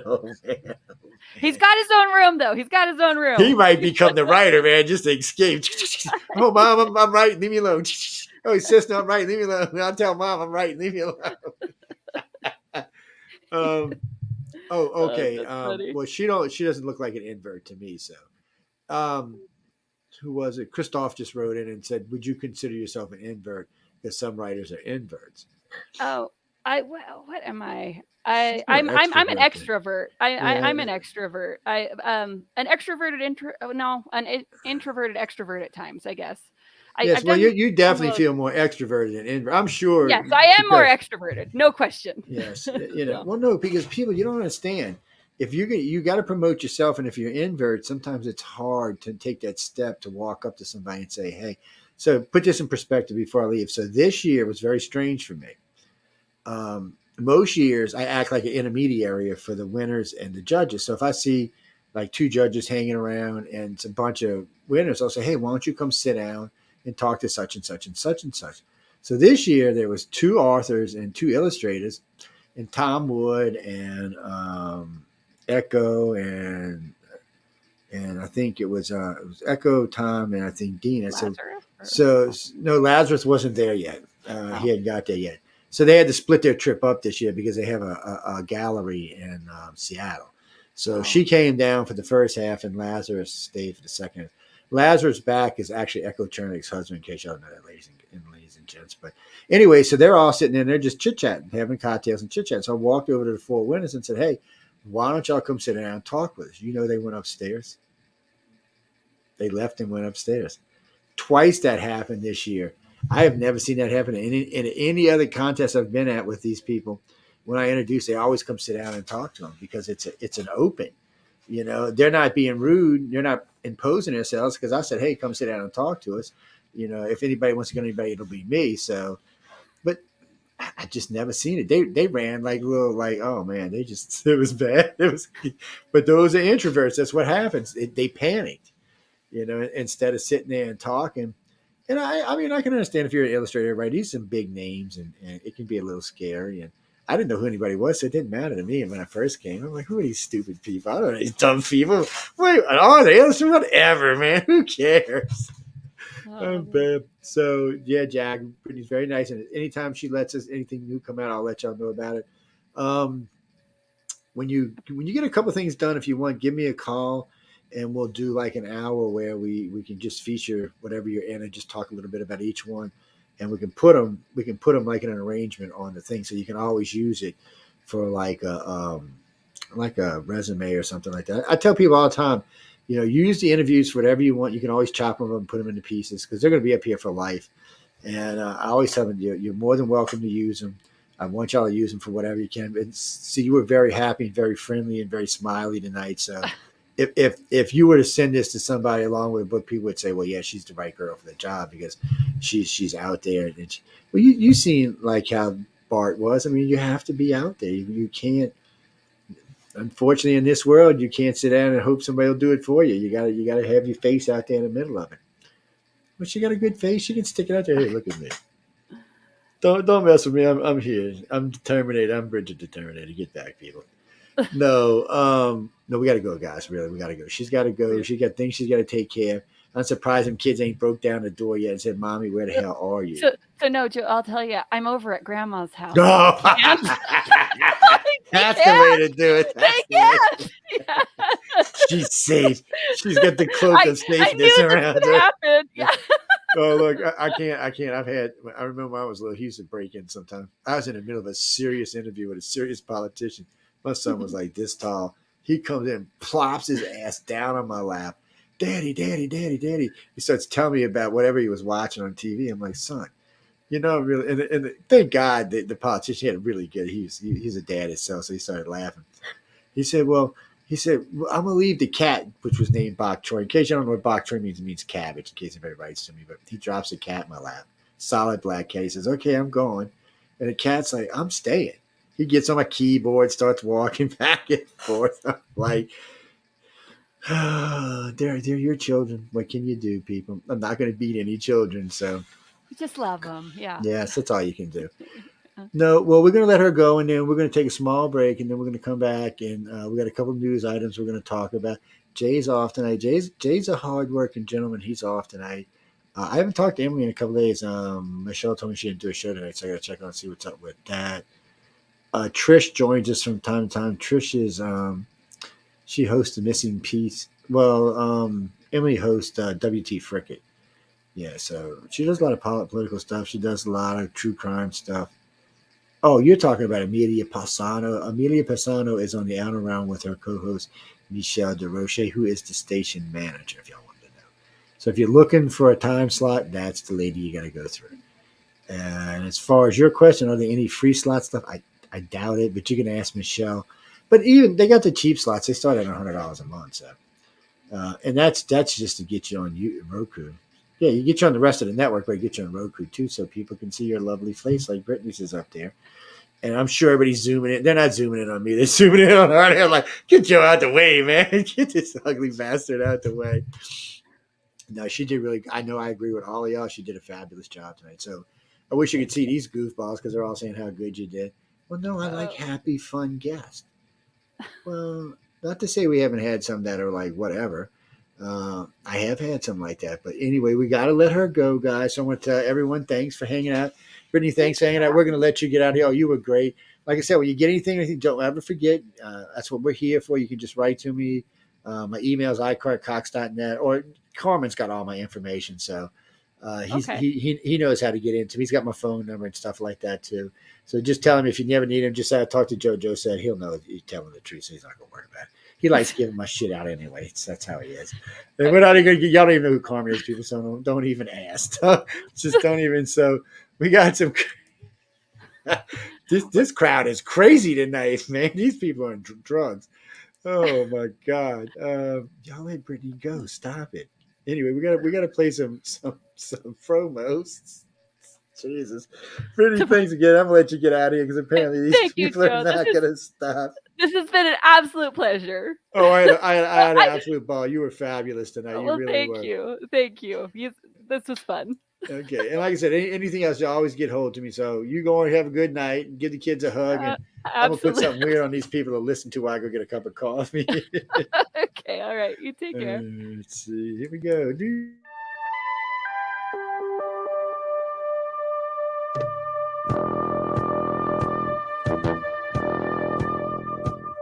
Tune in to UFO Undercover, Wednesdays at 8 p.m. Eastern, with your host, Joe Montaldo, right here on the Paranormal Radio Network.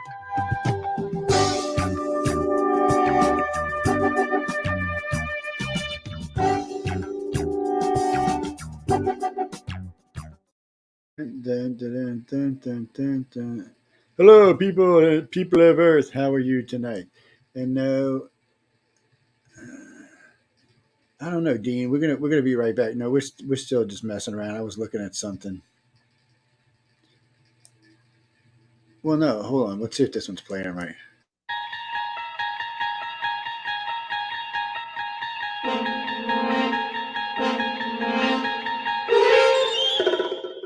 You're listening to UFO Undercover with your host, Joe Montaldo, right here on the Paranormal Radio Network.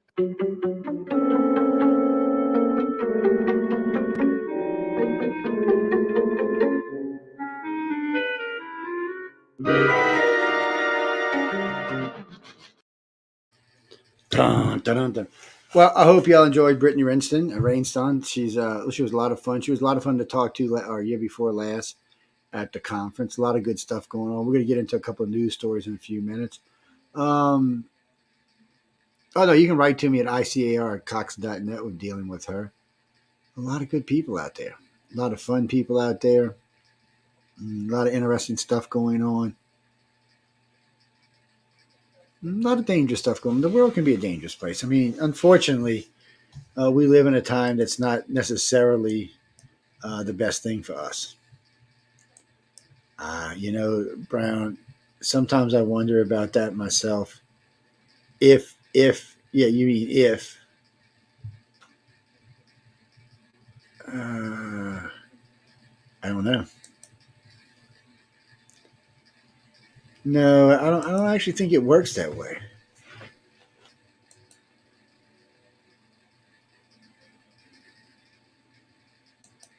Mm, no, I know what you're talking about. I just don't think it. I just no, I just don't think it actually works that way.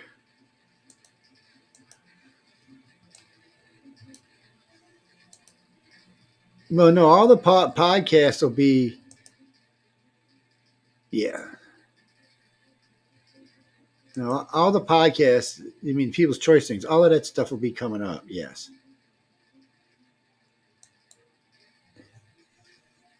Well, you know what? You want to see one? Hold on a second. It won't let me run it off of. Hold on. Give me a second. It won't let me run it off of Windows. It wants me to run it off of Google. Don't ask me. Ask StreamYard. Yeah, that's their shit. Hold on, and I'll put it up for us, and y'all can take a quick look at it. So this is the promo for the People's Choice Awards. It's getting ready to be put into the list, so it can be held and played regularly on the station. Yes, I know, huh? Yeah, so this is it right here. I haven't actually uploaded it yet, but y'all can see it this way. Dismiss.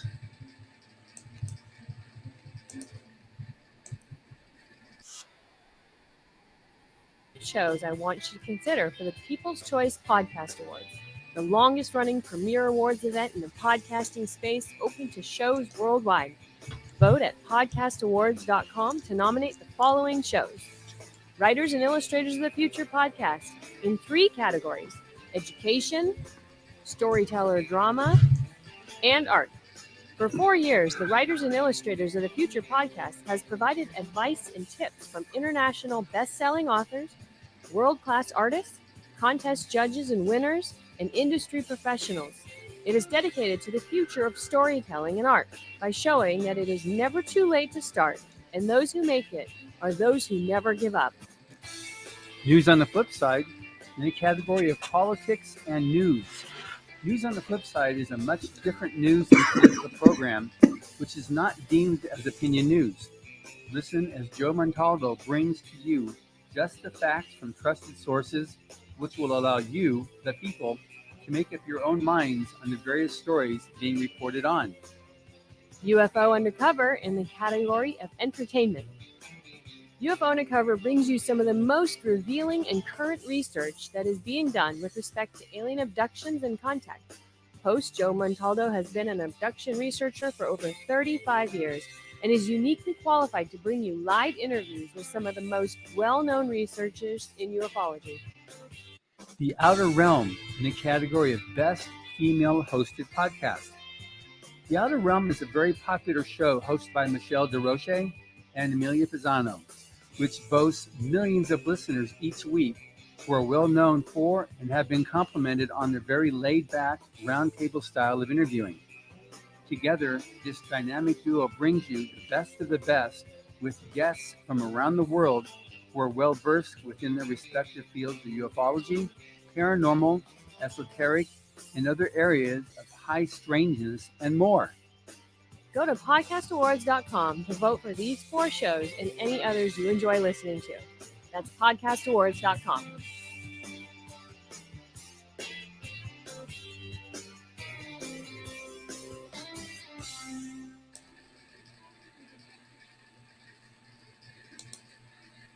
Well, welcome back, everybody. I hope y'all enjoyed it. See, that is the People's Choice Award thing. So I think you start voting July 1st, so get your asses over there and vote.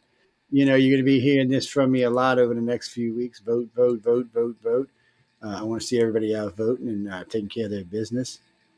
Reese, yes, all these books are for sale. Not these particular books, but the other versions of them are up for sale. 38 and... So these are the 2 Brittany was in, if y'all want to get them. Real quick.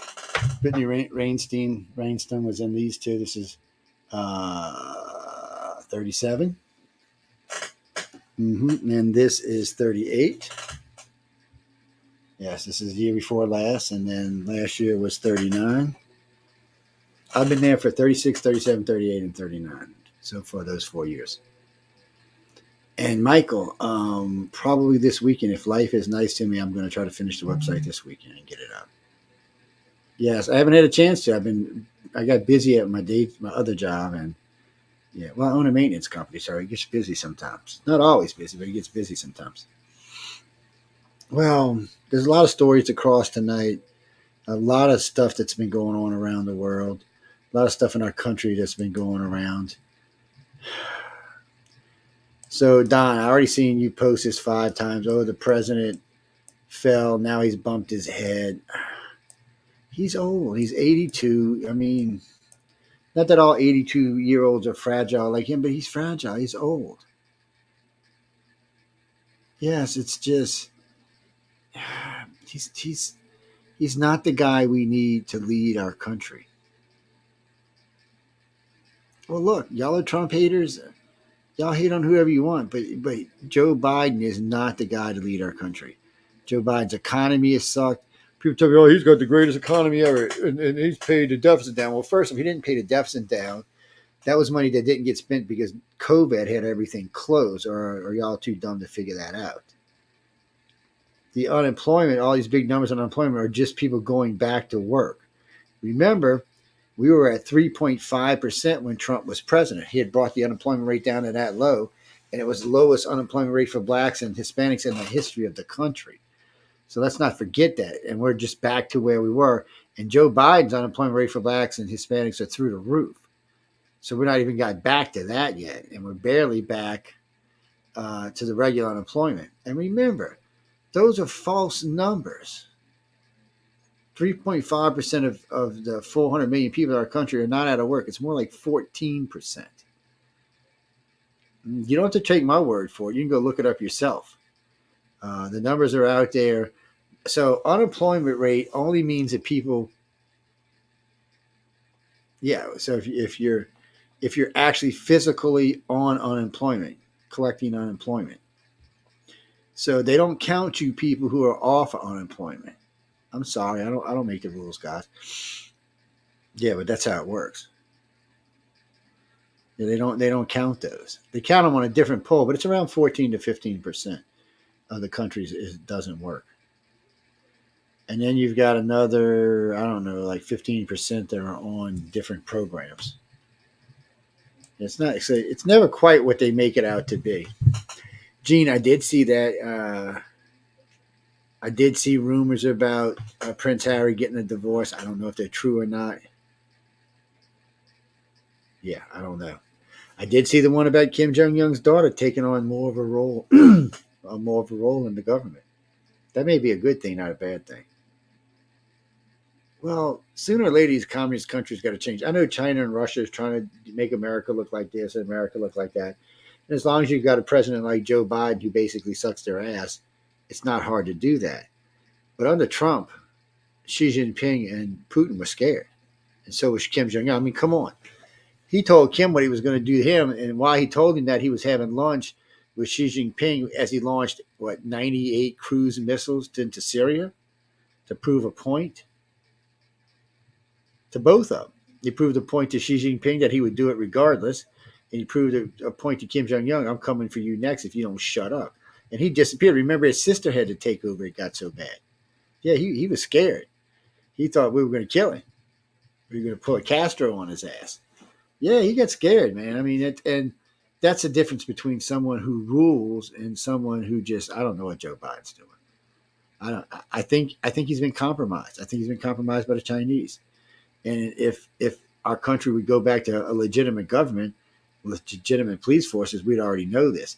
There's enough in Hunter Biden's laptop we know already that pretty much he's guilty. We also know that he blackmailed the Ukraine when he told them it's on videotape for everybody to see. So he was in the Ukraine when he said, you've got 24 hours to get rid of this prosecutor or you're not getting this $1 billion. I'm sorry, but one, that's illegal in this country. You can't do that. You can't blackmail somebody into money that the government's already told them they could have because your son's under investigation and you want the prosecutor gone. I mean, come on. And you think that's okay. What kills me is when liberals tell me, well, there was nothing wrong with that. How, if that was a Republican, you'd be losing your mind. Well, it's different for me because being a centrist, I see things a little differently than the parties do. Y'all are kind of blinded by each one of your parties. Yes, you think, oh, that's the way it has to be. Oh, that's the way, but it's not the way it has to be. We used to have a bipartisan government. You know, Reagan and Clinton both had bipartisan governments. George Bush, baby Bush, actually had a fairly bipartisan government. But for some reason, under Obama, we got polarized, and under Trump, it got worse. It was like this, though, before 9/11. So a lot of people were predicting a civil war in the United States, and then all of a sudden 9/11 happened, and we refocused. We went from hating each other and fighting with each other to we will kick your ass out of the planet. Yes, we united as a country again. I mean, how fast did George Bush's bills get passed? 97% or something. It was overnight. Yeah, we're dangerous when we're united. That's why countries want to keep us divided. That's why news agencies want to keep us divided. Think about it. You never know who's in charge of what or whose politics are communist or socialist. I hate to say a lot of my Democratic friends are becoming communist or socialist. They're really not Republicans anymore. When I mean that, I don't mean like GOP. America's a republic, and they're just not in that part of our country anymore. Well, Dean, there could always be a revolution, but a revolution only hurts us and makes us weak to our enemies.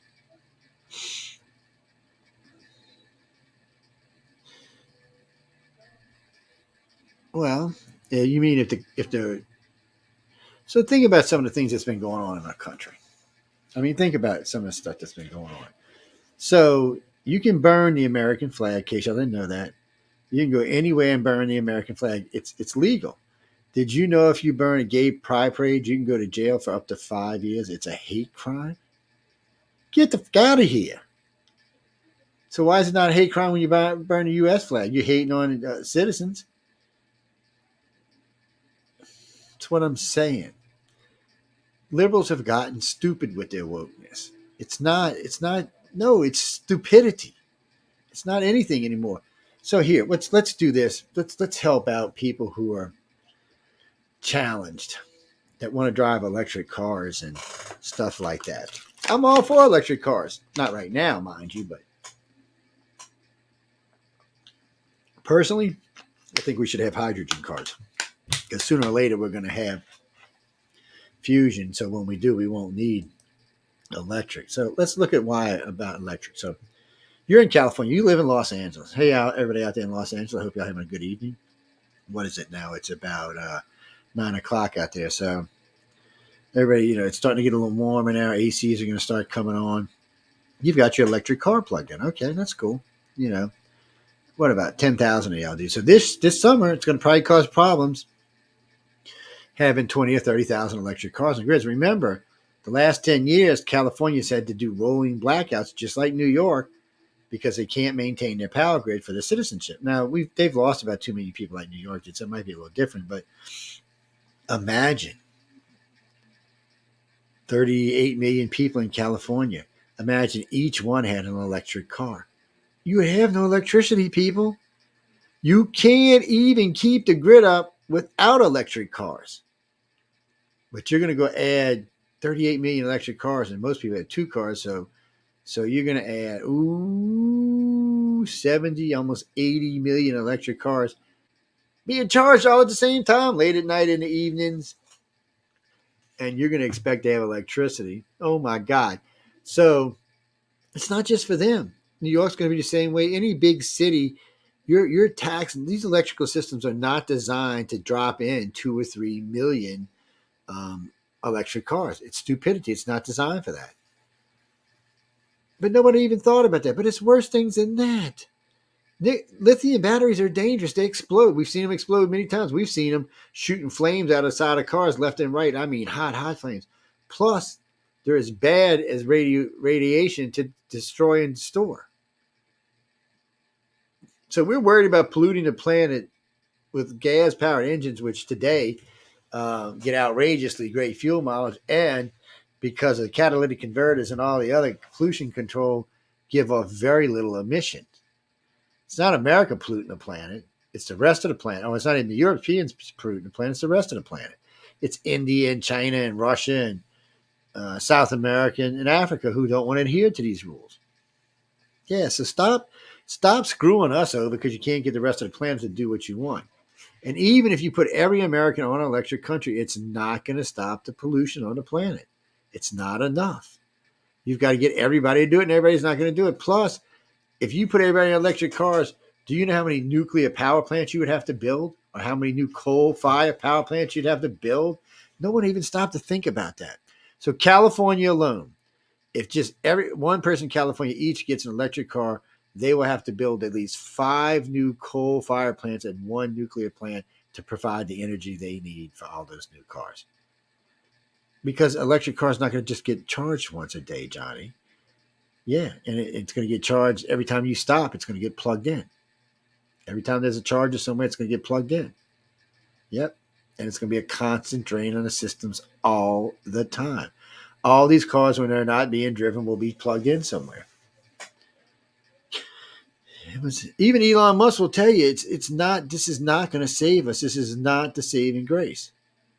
So you're not even thinking about it with these 5 new coal-fired plants you got to have, and how much pollution are they going to be dumping in the air as you're burning coal or natural gas left and right? Because you don't want to have a nuclear power plant, but you'll have these lithium batteries.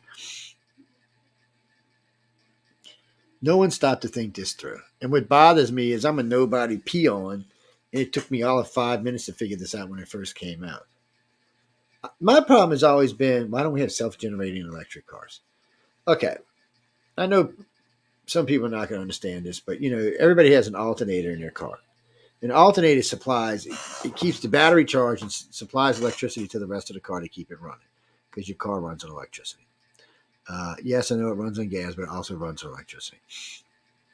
So when cars are moving, if you had a generator, not an alternator, but a generator on each wheel, it would generate plenty of power, way more power than that car is going to need.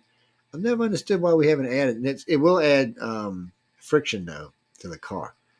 So it'll take more energy to drive it. But still, it's not even a big thing. The generator would just be putting power back. Or the other thing that never made any sense of why we didn't do this. So we did hybrid cars, which were gas engines, big gas engines, and electric engines.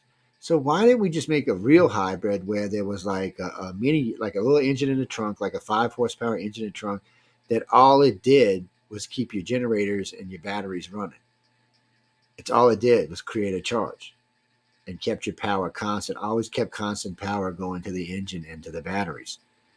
So your batteries would never get low. You'd have full electric power all the time, and it would probably get somewhere in the range of 100 gallons a mile or more. Why did we do that?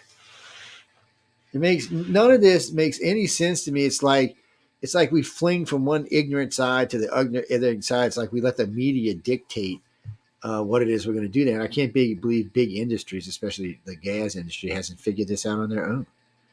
This isn't rocket science. None of this is, but that kind of stuff doesn't give you.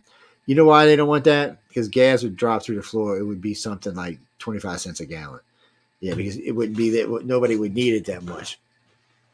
So if you did that and hydrogen, eventually you'd have it great. And like I said, sooner or later, they're going to have fusion engines. So, well, right now to use fusion power for somewhere like New York, cold fusion would be probably the size of an 18-wheeler to power the city of New York. Eventually, they'll get smaller and smaller and smaller. Oh, I'm thinking more than one, Jack. Yeah, I'm thinking like 6 or 7 about the size of an 18-wheeler to power New York. But they would power it. It's clean energy. Hydrogen the only thing hydrogen gives off is clean water. And fusion is just completely clean energy. Once it goes, it just keeps making energy. And we're at that point now. We are there. Within 100 years or less, they will power you. You'll have one about this big that powers your house, your car. They might even be interchangeable at one point or another. But you'll have one that powers your car. It'll probably be the only power supply for your car for the life of the car. You might even be able to take that power supply when you buy your next car and put it in your next car. Yes. It's a different world, and it's going to change the world. And whatever country has the control of it first is going to change the world in whatever way that they want to dictate. It'll probably be America, but it doesn't mean 100% it will be. It may or may not be, but right now it's not. Oh, they're my baby, huh? That was my guard dog coming out to check out the world. So when you get back to electric cars, at this point, they're not feasible. So for every, I forgot what it was, for every 10,000 or I'm sorry, for every 100,000 electric cars, you have to build a new coal plant. That's a lot of plants being built around our country. That means a lot of digging for coal, a lot of strip mine. Yeah, I mean, nothing here. So first off, and I know most of y'all don't know this, but the ordinary everyday electric car carbon footprint is 7 times the size of my Camry's footprint. 7 times. And it's mainly because they got a strip mine for lithium in Afghanistan or down in South America. It's got to be sent to Japan to be processed, and it's sent to Taiwan, then it's sent to the United States. That's just for the battery. That's not even the whole freaking car. It's just for the battery. By the time you get through all the different parts coming from all different places around the world, see, that's the downside to not manufacturing things at home. You're creating a global or carbon footprint. You know, so the tires come from here, the steering wheel comes from there, this comes from here. Next thing you know, I mean, there's thousands of parts, and they're all being put on ships and shipped over to us. There goes your carbon footprint even bigger. So car manufacturers manufacture everything right there. Yeah, most everything they need is going to be within the steel, and a lot of steel now is coming from being redone, recycled steel. Yeah, a lot of it is recycled steel. But regardless, the way these cars are being built, a lot of these cars are composites anyway. Well, I think the new cars are throwaway cars. I think you buy a car, you keep it for 10 years, and then you junk it. Well, by then, little things have started going wrong, this kind of thing, that kind of thing. The engine's probably got 300,000 miles on it by then. Well, all right, normal people, it's probably got 150,000 miles on it. But people like me, it's probably got 300,000 miles on it. And it's probably time to retire. And then you go buy another new one, and there you go again. Da, da, da, da, da, da. The whole cycle starts over. But the new cars, there's a lot of good things about the new cars. I mean, the little engine in the Camry is lickety clickety fast, man. In the old days, you'd have had to have the V8 to get that kind of power and that kind of speed in a car that size. A car will do 140, 160, well, probably about 145 to 150. The one with the little bit bigger engine in, which I've been looking at, will probably get up to about 165 to 170. Yeah. What do you need to go that fast for? And while it's doing all of that, it'd be getting 40 miles a gallon. You mean, no, the Camry I got, the way I drive averages about 31 miles a gallon. Yeah. Well, I'm not the slowest driver on the planet. I like to cruise, you know. I like to have fun when I'm driving. Dean, I did see that. Russia's been having problems, shit blowing up inside their country. They've had strikes in Moscow, but I don't think it's the Ukraine that's doing these. They've had strikes in a couple places in their country. And I don't think it's the Ukraine doing it. I think these are dissidents inside their own country. Well, I've talked to a few friends of mine over there. I talked to a friend of mine at Pravda the other day, and they seem to think it's what it is too, but they've actually been ordered not to say anything. Yes. Oh, it wasn't Pravda. It was, I can't remember the name of the other one that told me, but, well, being in the media, you make friends. I got friends all over China. How do you think we got all those pictures out of China when this was going on? Y'all forgot when we were playing all these pictures of China being dead, them going through the streets with these things, dust and everything, body bags moving. Where do you think we got those from? We had 4 people in Wuhan alone. They were sending us tons of stuff.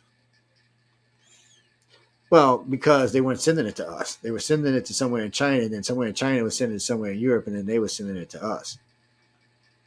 Mm-hmm. Well, what do you mean, putting those pictures out? No, that was the right thing to do. Yeah. And the stuff we get from the Ukraine we put out. So a good friend of mine is in the, 2 friends of mine are actually in the Ukraine right now. Both of them are there for media. So another friend of mine at the BBC, I hooked them up together. So I get first choice in stories, and the BBC pays him to be there. Actually pays both of them to be there. Yeah. Well, there's a lot going on to keep track of. So, you know, I was talking earlier about Lizinski. And frankly, I don't like the guy. And I'm not sure if he has the Ukraine's best interest at heart. Or if he just has his own best interest. I'm just not sure. I mean, Russia needs to end this war. But so I got a question for anybody listening tonight who is either pro or anti-Trump. Do you think if Trump gets into office that the war in the Ukraine will end? I mean, I'm just asking. Do you think if Trump gets into office, will the war in the Ukraine end? Now, remember, Putin said, he gave an interview at Pravda Television and the BBC, and he was asked, would you have gone to war if Trump was still president? And he said no. His words exactly, he said no. We already know Kim Jong-un would still be hiding, so that he wouldn't be a threat. And Putin would not, there would be no war to Ukraine right now. And Xi Jinping said he would have never invaded Taiwan if Trump was president. His words. Because Trump was scary. And you don't go invading somewhere with a president that might just say, oh, really? You really want to start a war? Watch this. I'm going to send some real jets over there. We're going to send a couple of squadrons of Raptors and F-35s and a couple of real ships, and we're going to see what happens to your dumb ass. Russia can't. Do you think about what's going on? First off, do y'all remember Desert Storm? Ever since Vietnam, America promised it would never do something stupid again. So with Vietnam, we got our asses handed to us. So Desert Storm, in less than 6 months, we had conquered the whole country. One of the largest standing armies in the world, bigger than Russia's standing army. They had a 2.5 million plus another 0.5 in reserve. That's 2 million soldiers. And all of Russia's, not just Russia's, they had a lot of our state of the army, because people forget we put Saddam in power. But he had a lot of our stuff and a lot of Russian stuff. He had anti-tank missiles. He had, he had flak all over Baghdad. I think they said they killed over 100 flak units. Flak is the shit they shoot up in the air and try to shoot the planes down, shoot the missiles down. We watched Baghdad being bombed. Remember, it was live on CNN.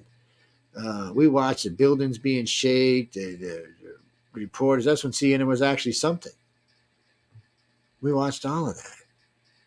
And we showed the world we will kick your ass and not even think twice about it. They lost over 1 million people. We lost 4,000. We have not had a major loss in a war since Vietnam. And we're not planning on having one. If we go to war, we're going to war. And people forget another thing. Until we ended this war in Afghanistan a few months back, America has been at war for 40 years nonstop. We have the largest trained group of soldiers ever assembled on the planet who have actually seen action. Do you know the difference in a pilot seeing action and a pilot hasn't seen action? Yeah. Plus, we have jets that can kill you before you even see them. Yeah, it still pisses China and Russia off, but we can kill them before they see us. And even if they see us, we can still kill them before they can kill us. It's a different world. It's a different kind of mentality. And now we've got drones all over the place. Now we got things that kill drones by the thousands. Well, you didn't think we were just going to let drones take over the world without a way to kill them. Come on, man. Yeah, think about what you're saying. It's a changing world. It's a changing world fast. But it's still the same world. It's still the same world that was 5,000 years ago. It's the same stupid mentalities that we've had for 10,000 years. The things that's gotten us in trouble the entire time. I said this early in the show. Do you realize if 8 billion of us were working in the same direction, cancer would have been cured a long time ago. A lot of stuff would have been cured a long time ago. We'd be much further in space than we are today. Because we can change things when we're all working together and not pulling apart. But right now, we're trying to figure out how to kill each other and still fix stuff. It just doesn't work. Well, America's going to spend, we've almost been spending close to $1 trillion a year in defense. Just our money alone, if you put it in cancer research, would have probably cured cancer. If you took everybody's money in the world that you're spending on defense, which was probably around $5 or $10 trillion, cancer would have been cured decades ago. But no, we'd rather go blow shit up. Yeah, I mean, I like a good explosion too, just not in my damn yard. At this point, if Biden gets back in office, it'll be the same bullshit, except the economy will just get worse. Because all the rebound from COVID will be done. It's almost done now. So pretty soon you're going to start seeing other things turn the other way because the COVID rebound will be gone. And are you okay? So right now I'm paying 3 times what I was when Trump was president. Shit, for that matter, I'm only paying 2 times from when Obama. Obama was a little more expensive than when Trump was. Things went down a lot under Trump. But Obama was still cheaper than Joe Biden. Oh, yeah. Well, when Donald Trump was president, I paid $1, anywhere from 99 cents a gallon to $1.19 a gallon. Since Joe Biden's been president, I have paid between $3 a gallon and $5 a gallon. That's a 200 to 400% increase. Ground meat was $1.99 a pound, anywhere from 99 cents to $1.99 a pound. Right now, it's almost $4 a pound, and it's been as high as 10. But the economy is doing great. Yeah, if you're rich, and this is what happens with Congress. Congress forgets. To them, $5 a pound ground meat's fine. To most Americans, we're like, what the fuck is going on? $4, $5 a gallon gasoline. They don't care if they're paying $5 for gasoline. But the problem is they don't understand you do care that you're paying $5 a gallon for gasoline. I mean, I've seen places as high as $9 a gallon in the United States. Are y'all okay with that? I mean, it's your idiot you put in office. It's not my guy. I would have never voted for this guy.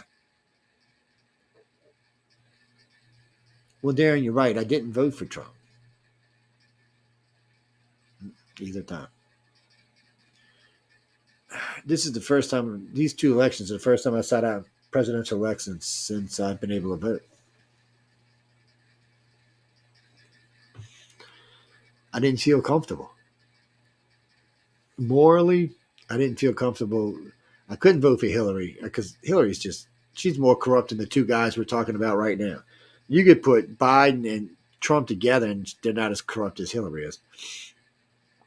Well, it's like this DA in New York. So this shows you how Democrats think. So they're going after Trump for paying off Stormy Daniels. Who said he didn't actually pay her off. So I'm a little confused with that. But Biden, Carter, I'm sorry. Clinton did this 4 times.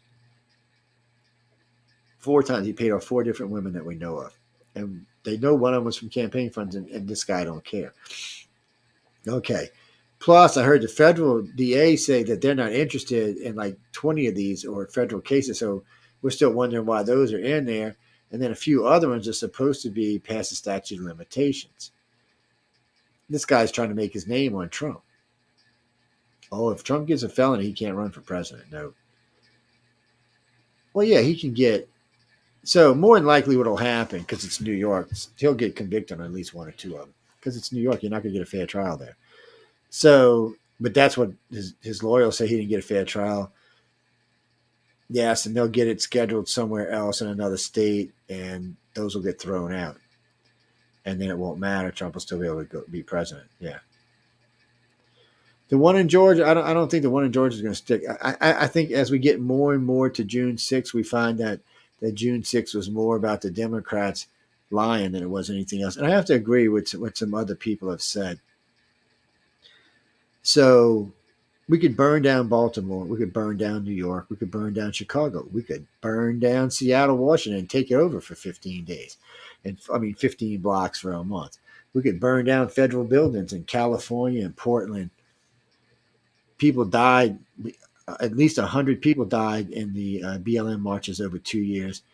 Billions of dollars of property was destroyed. People were raped. But yet, nobody got prosecuted or convicted. But the first time the people in Congress get threatened, oh my God, we're putting people away for 40 years. It's a double standard. It's a big damn double standard. There's nothing the guys at June 6th did that the BLM rioters didn't do. It didn't do even worse. Mm-hmm. An insurrection, I don't think people actually know what the definition of an insurrection was. That was not an insurrection. First off, there wasn't even any weapons.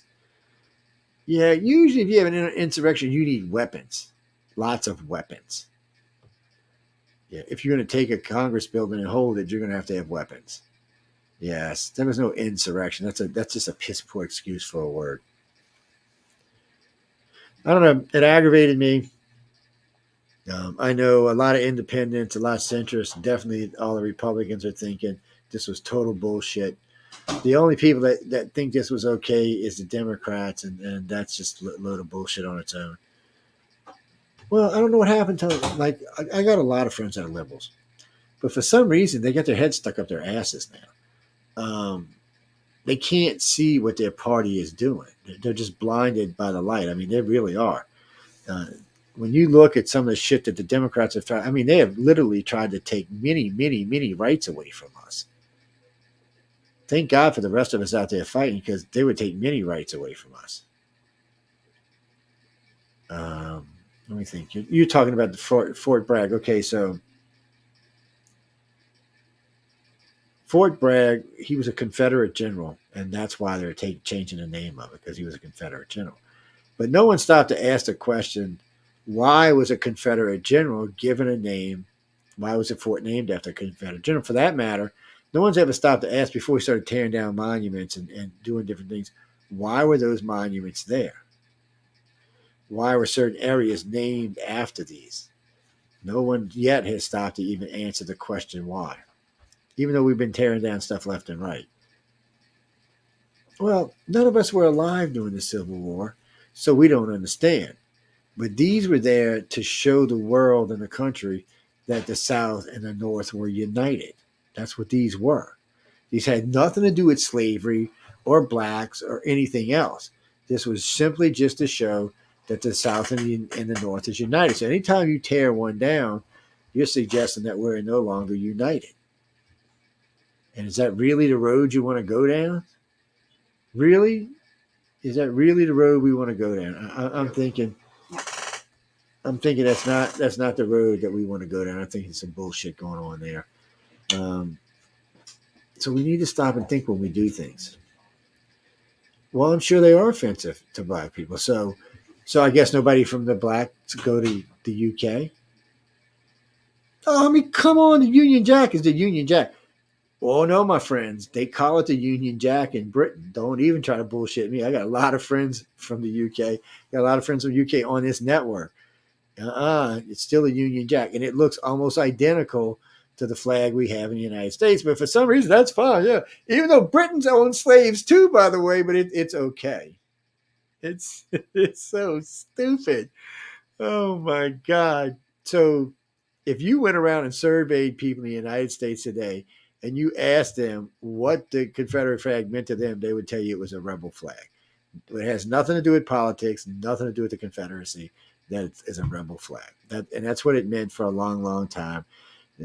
For us, maybe for you stupid Yankees, the Confederacy is still going on, but for us, it's long dead and gone. We've moved on. Maybe that's why the South is not near as racist as the North is. So you can check these numbers out for yourself. On average, the South is about 75% less racist than the North. So I got friends that travel around the country, and some of them are in biracial relationships. Just recently, some friends of mine were in Minnesota, New Jersey, Salem, and New York. Do you know in each town, at least one time, they were asked to leave a restaurant because they were biracial. This is a good-looking couple, driving an expensive car, dressed expensively, and still were asked to leave. You would never see that here. Nowhere in New Orleans, the Gulf Coast, Florida, you're never going to have anybody ask you to leave a restaurant. Even in the middle of Mississippi, they're still, even though they're pretty racist up north Mississippi, they're still not going to do that to you.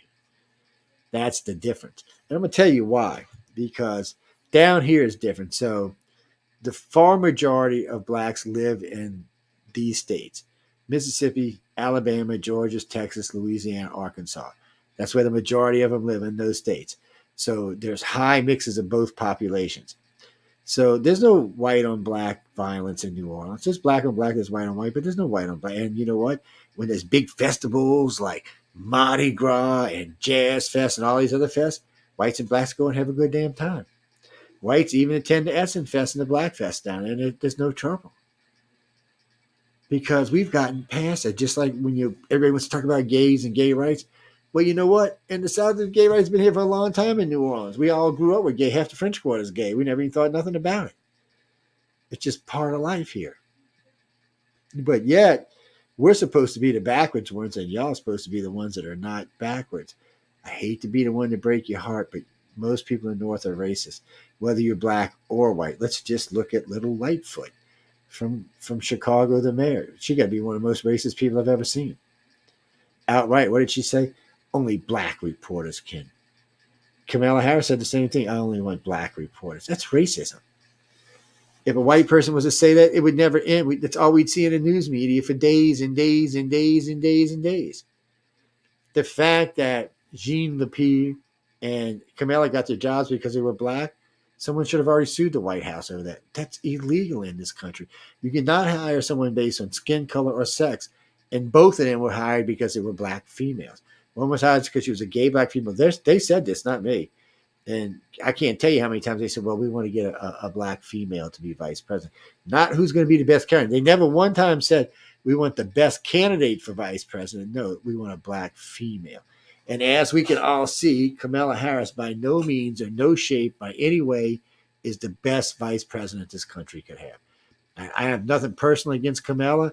I just know there are people out there that could do this job much better than she's doing it. Take it for what it is. Actions always speak louder than words. And in both the president and vice president actions, they speak very little words at all. Kamala gives stupider speeches than Joe does. She sounds like she's on better drugs than he is. I don't know, people. But you put them in there, liberals. You and the independents put them in there. So this is your stuff. You need to fix this. And don't be scared to invite, don't forget, all right? Most liberals and most Republicans are moderates. they're close to the center. That's the majority of them.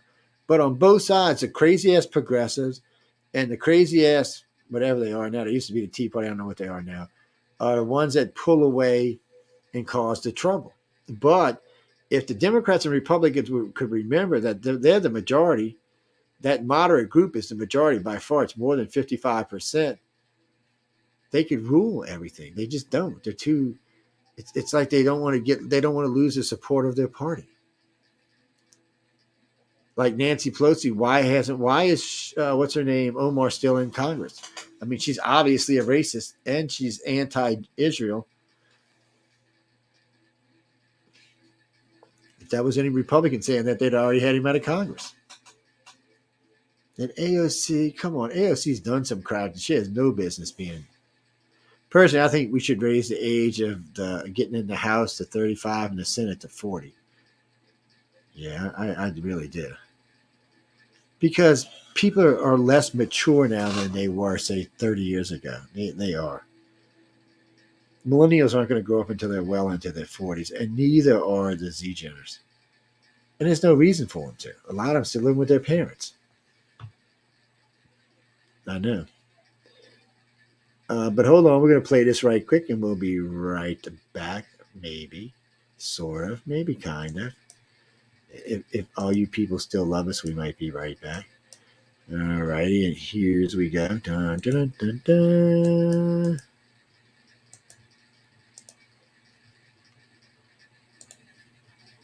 You to get out and nominate your favorite podcast. There are 4 amazing shows I want you to consider for the People's Choice Podcast Awards, the longest running premier awards event in the podcasting space, open to shows worldwide. Vote at podcastawards.com to nominate the following shows. Writers and Illustrators of the Future podcast in 3 categories: education, storyteller drama, and art. For 4 years, the Writers and Illustrators of the Future podcast has provided advice and tips from international best-selling authors, world-class artists, contest judges and winners, and industry professionals. It is dedicated to the future of storytelling and art by showing that it is never too late to start, and those who make it are those who never give up. News on the flip side, in the category of politics and news. News on the flip side is a much different news and political program, which is not deemed as opinion news. Listen as Joe Montaldo brings to you just the facts from trusted sources, which will allow you, the people, to make up your own minds on the various stories being reported on. UFO Undercover in the category of entertainment. UFO Undercover brings you some of the most revealing and current research that is being done with respect to alien abductions and contact. Host Joe Montaldo has been an abduction researcher for over 35 years and is uniquely qualified to bring you live interviews with some of the most well-known researchers in ufology. The Outer Realm in the category of Best Female Hosted Podcast. The Outer Realm is a very popular show hosted by Michelle DeRoche and Amelia Pisano, which boasts millions of listeners each week who are well known for and have been complimented on their very laid-back, roundtable style of interviewing. Together, this dynamic duo brings you the best of the best with guests from around the world who are well-versed within their respective fields of ufology, paranormal, esoteric, and other areas of high strangeness and more. Go to podcastawards.com to vote for these 4 shows and any others you enjoy listening to. That's podcastawards.com.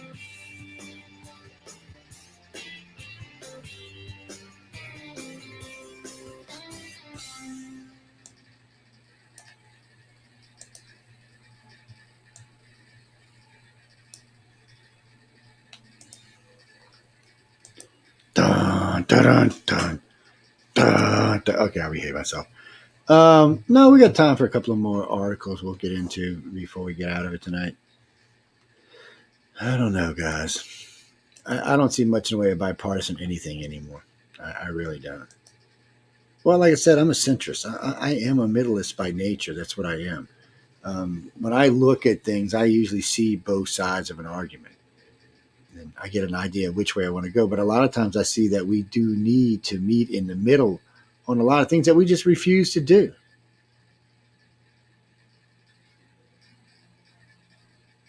Well, we just, for some reason, we just can't seem to get together anymore.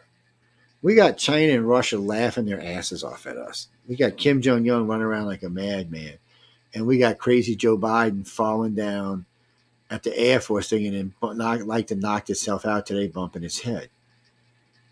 And who's scared of this guy? Yeah, we got nuclear weapons. We got Chinese spy balloons hanging over our colleges right now. We let one fly across the restricted area that anybody else would have been shot down for. That thing had something the size of a bus. That could have been a nuclear weapon. And at the time, Congress was in session. We had the House, the Senate in session, and the president and the vice president in D.C. If there would have been a nuke, we'd have lost everything. The House, the Senate, the president, the vice president, who would have been in control? It would have been a military coup is what it would have been. Because somebody from the military would have took over. They would have had to have. And immediately we'd have been launching military. We wouldn't even know what was going on. That's how dangerous that one balloon was. And the media refuses to talk about it because they're cowards. They don't want to make Joe Biden look bad. I don't understand this thing about not wanting to make Joe Biden look bad. I mean, the guy makes himself look bad every day. Well, I was listening to him today. He's trying to take credit for diverting the budget. He said it was all him that got the debit ceiling deal going on. Look, people. And what kills me is things like CBS and NBC say, well, that's exactly how it happened. Really? See, that's what makes it worse. The politicians themselves can't seem to get anything, and then the media just says whatever the hell it wants to say anymore.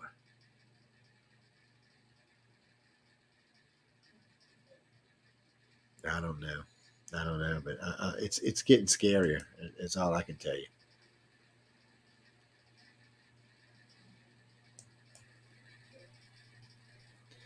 Well, a friend of mine asked me the other day, should people be allowed to review your social media? Well, if it's public, it's public. Well, I couldn't say anything. All my pages are public. Mm-hmm. I seen the article about the Queen's last days, how she was in pain and didn't know where she was. Yeah, it's sad. I like the Queen.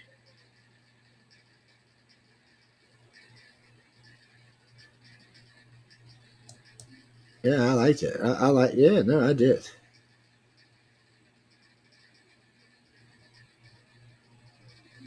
And that's like Jean Lapie. She won't ever even talk about Biden or Hunter Biden or any of that stuff.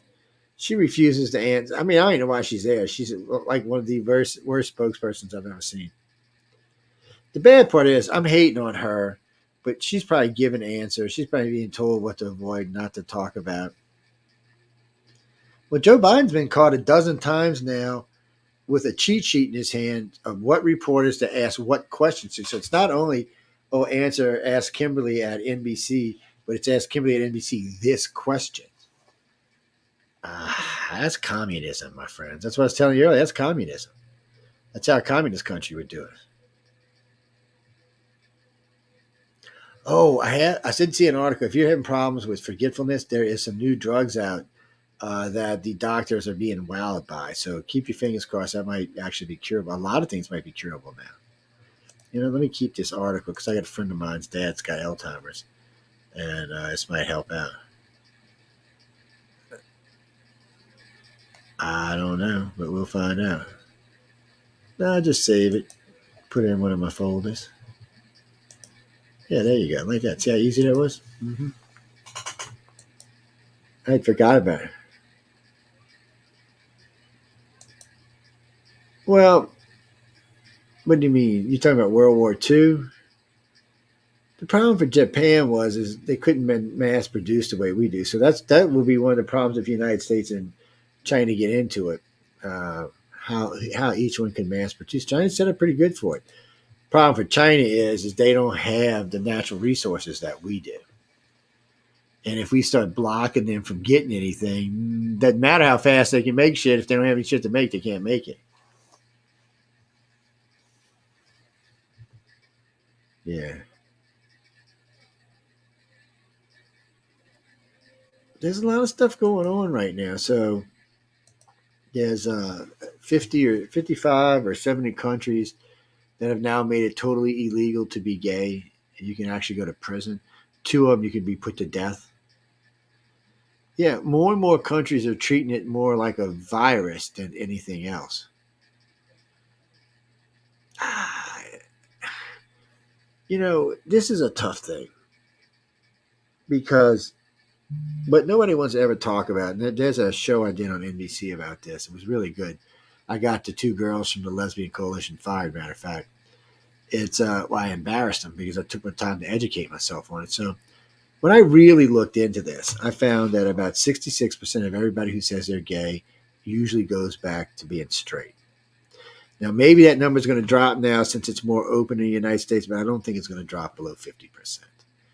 And so it's hard to get out there and defend something and tell people, oh, this is how you have to be. See, now we almost want to force it on them. My ex-co-host and I got into it with a district attorney in New York because these 2 lesbians had this boy and they started dressing it as a girl. As 3 years old. I don't give a shit what you say.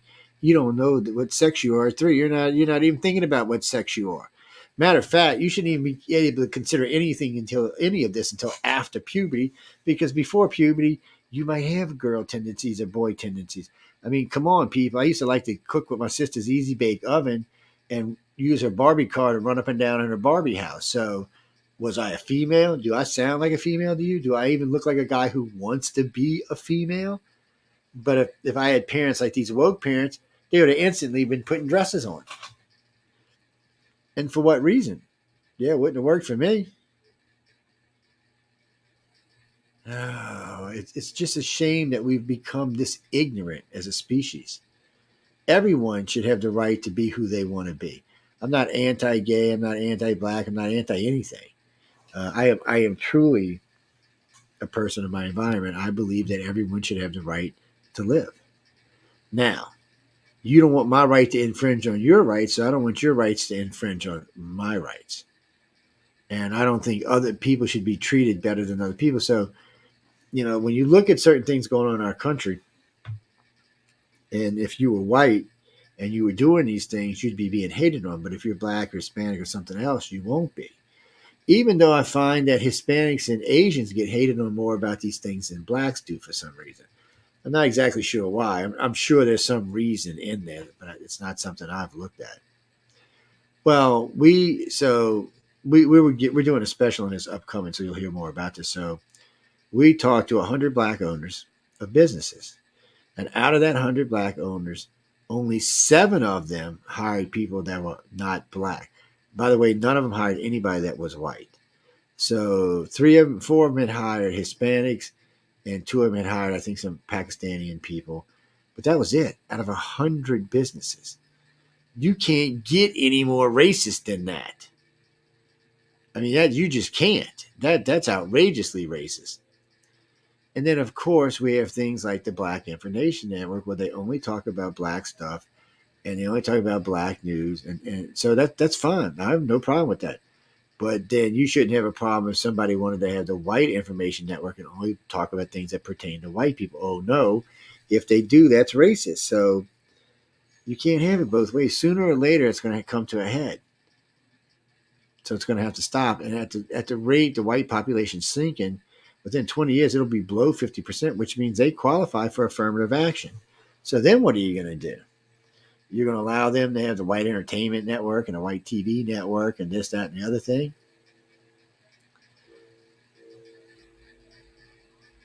Well, Johnny, that's like assuming that all blacks come from Africa. They don't.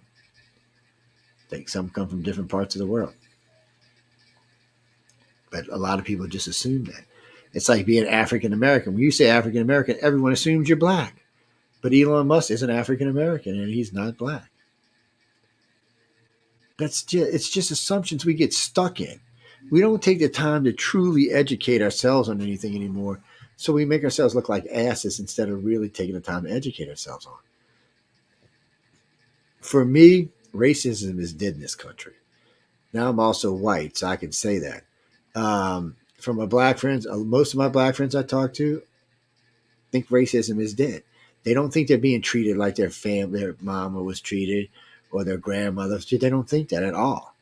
And if you are using racism, you're using it to get something, because I'm telling you now, if you're fighting a race war, you have already lost, because this is not a race war. This is a class war.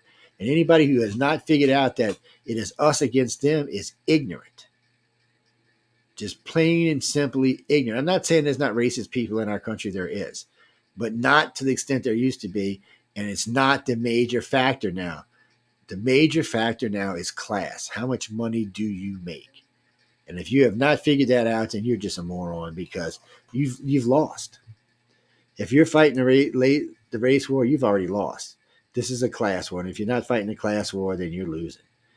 There's nothing you can do in a race war that's going to change this. This is about how much you have. If you live in New Orleans and you drive around New Orleans, you're going to see wealthy black people living everywhere.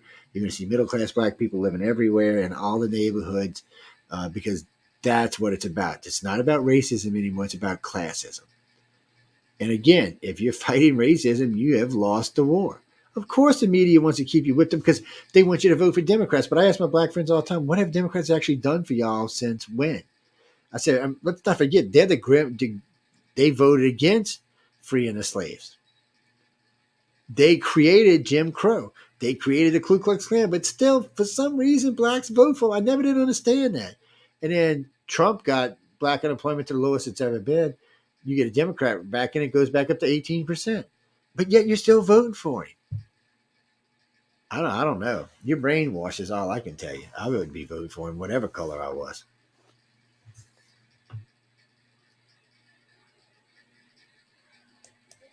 And then we never heard anything about migrants. All of a sudden, the governor started pumping them up north. Oh, my God, they're destroying everything. Well, we got to end this. Oh, yeah, now they want to fix it. Of course. Liberals were like, oh, out of mind, out of sight. Out of sight, out of mind. What do they care? Because it was only going on in the South. Well, guess what? It's not anymore, huh? Woo, yeah, it's up in Chicago. It's up in New York. No, we're tired of it. It's bullshit. If we're going to take on the bird, you're going to take on the bird. Right now, there are so many people in El Paso, you can't actually see any grass. That's how many people have crossed the border since Biden let them. And you know what, people? You don't know what these people are carrying. You don't know if they're carrying drugs. You don't know if they're carrying COVID. You don't know what's going on with these people. You don't know if they're bringing in illegal children. You don't know how many of these are sex workers. I mean, you really don't know what I'm not saying everybody who comes in the country is bad, but I bet you about half are right now. And then we found groups of Chinese coming up inside the Hispanic groups and being let into our country. What the hell? How do you think 9/11 happened, people? I mean, what kind of ignorant are you? Liberals, wake up and smell the coffee. You are letting your country burn underneath your feet. Teaching transgenderism in fifth grade, in third grade or second grade. What is wrong with you? What do you think that what kid needs to know what is under a dress until after puberty? You know what? That should be taught in sex ed, because that's what it's about. What do you mean? Transvestites reading stories of children? Okay. This is a weird thing for me. So if he's just dressed like a girl and he looks like a girl and no parts are showing and he's just reading a story, I don't really have a problem with that. Yeah, if he's reading like Snow White or something, like, no. Now, if he's reading some transvestite story, I might have a problem with that. Yes.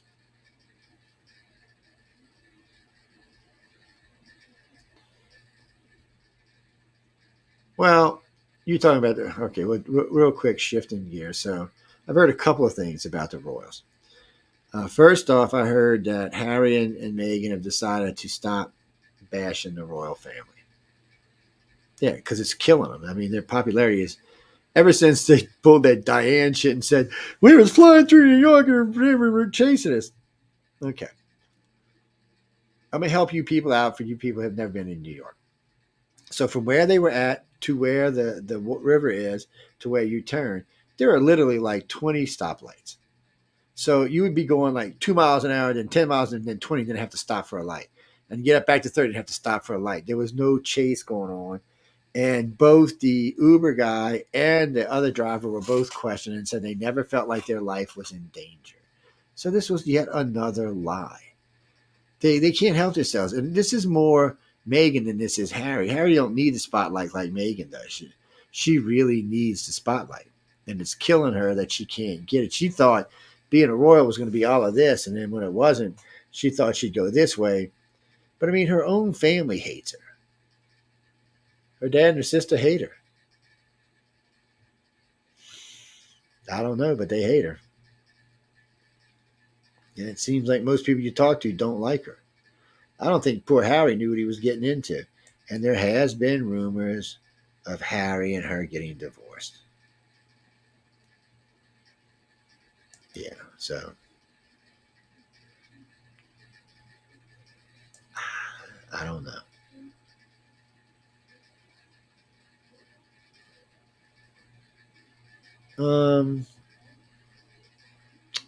I did see that story. I don't remember it. The one where the parents attacked the mom because she was dressed kind of sexy when she picked up her kids. She had a lot of cleavage showing. Hold on, here's the picture right here. Really? Man. Well, she got a set of boobs on her, and I mean, they're showing, but I mean, they're not anything disgusting or nasty or anything. I don't see anything inappropriate about that.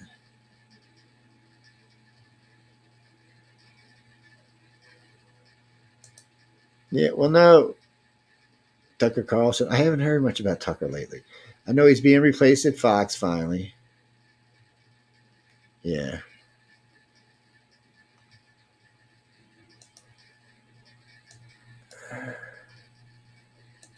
I don't. Hold on, let me go back and see if I can find out who it is. Let's see. Well, they've been fun. I like Tucker Carlson, but he had taken himself into the wherever, started talking about aliens and stuff. Yeah.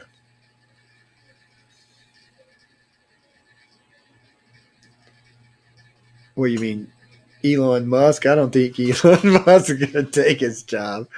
Elon be interesting though. Yeah. No, Elon did make stuff about it though.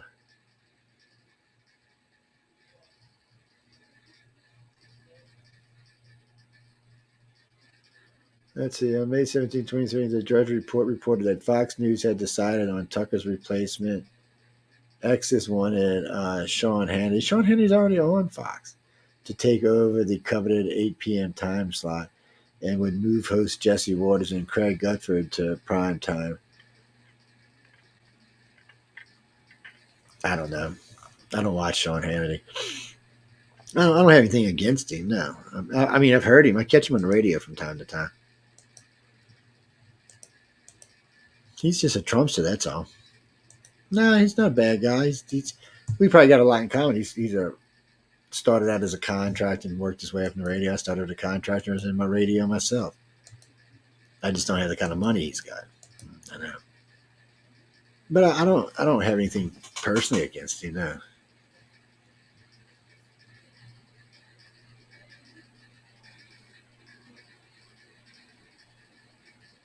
Let me see.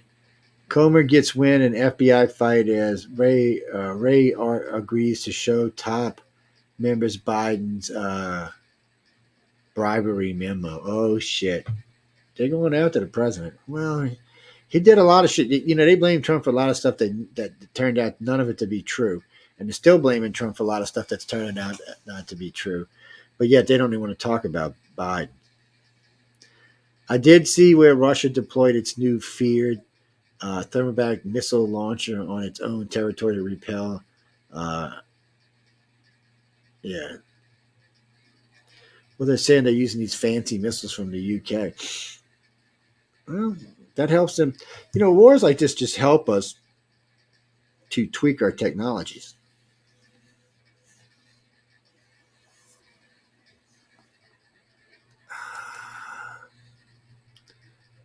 Russia's most honed nuclear threats in face of U.S. tension, Moscow lawmaker. Look, guys, Half your missiles not even going to fly.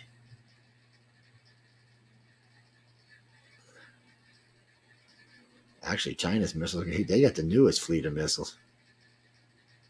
Shit. You're talking about our intercontinental ballistic? They're all 40, 50 years old. Oh, they'll fly.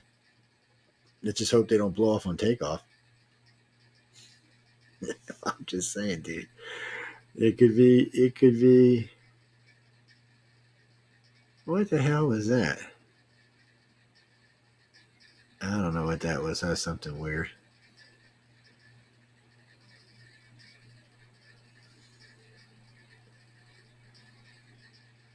Well, I have seen the F-35 in a lot of different configurations. It's badass. I still like the Raptor better. I don't know why they're trying to get rid of Raptor. I still think it's a better plane. It's more stealthier. It's faster. The way its weapon system set up, it kills you at a further range. Mm-hmm.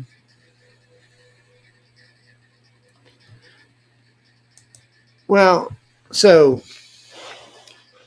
Glenn, you're right. So India does take stuff from Russia, but India hates China. So just because they're friends with Russia does not make them friends with China. Oh no, they're constantly trying to trap China's military. They're moving stuff around. They're advancing their technologies. They've been getting more stuff from us now because they don't trust China. So that's the problem for China. So, you got Russia there and China, which makes a big chunk of the world. But there's 1 billion people in India. 1.3 billion and 1.4 billion in China.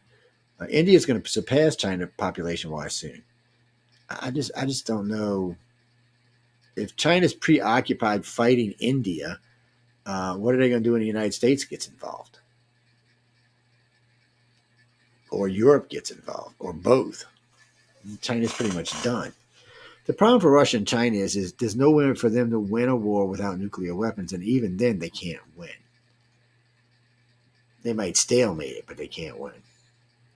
But in a conventional war, no, they'll get their asses kicked.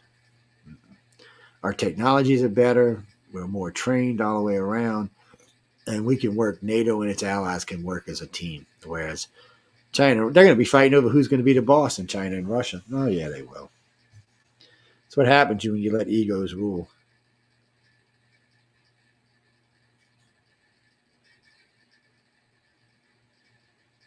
I seen that somewhere. You mean the one that said about Amazon cutting your phone bill to $10 a month with your Prime? Oh, I'd love that.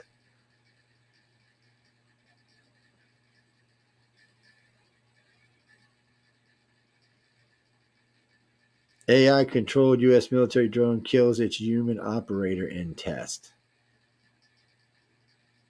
AI is evil, people. On the way on one damn AI.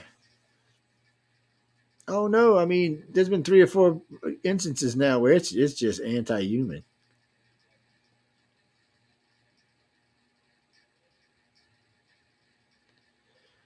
Ukrainian situation much worse for Moscow than 2014 Russian TV pundit says. I don't know. 10 harsh truths about men all women should know. And who wrote this? A woman? Well, I've always thought it was funny when we do stuff like that.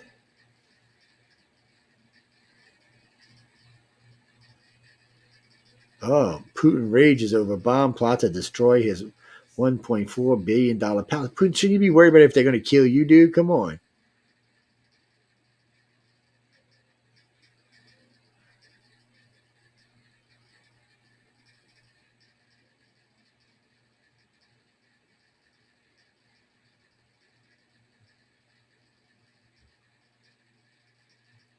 Oh, I don't know. We're going to have all kind of new technologies coming out over the next few years.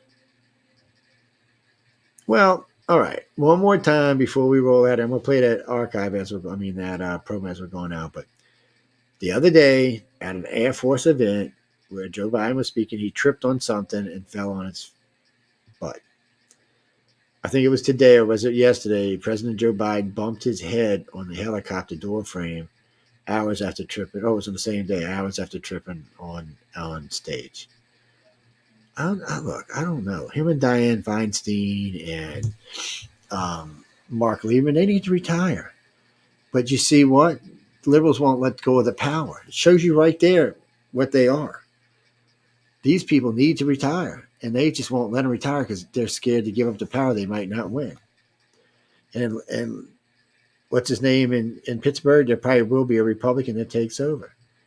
Joe Biden will just step down or step out the way. Kamala Harris becomes president.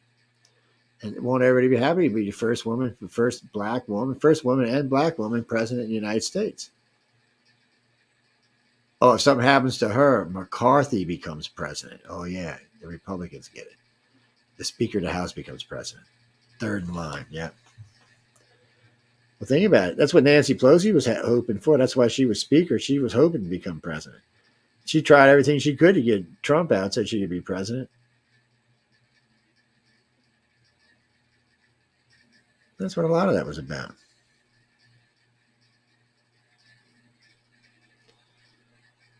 No, Don Lemon's going from CNN. A bunch of people are going from CNN. A bunch of people going from Fox.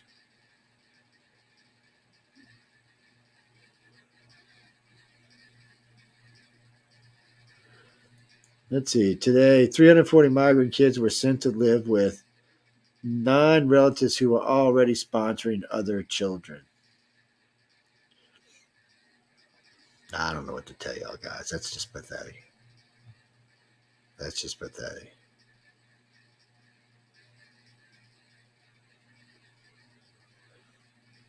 Where am I going after this nuclear apocalypse? I'm going to the Kiwi country. They're the safest place on the planet. Them and Australia are the safest places. They're at the bottom of the planet. They're the safest places. They're out of the trade winds. And remember, if it's just a standard nuclear war, which is just the northern hemisphere, remember, the planet twists in different ways. I mean, the atmospheres do so.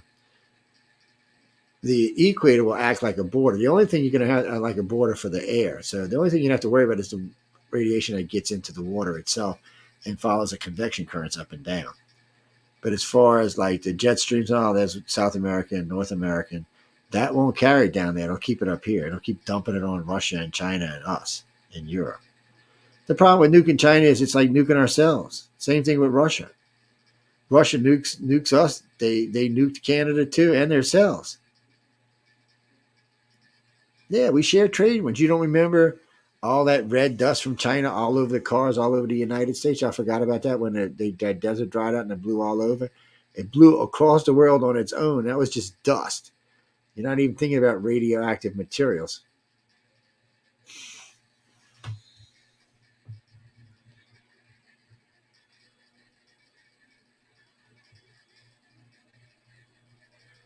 Biden bamboozled TV network into airing a purely political speech. Biden's an idiot.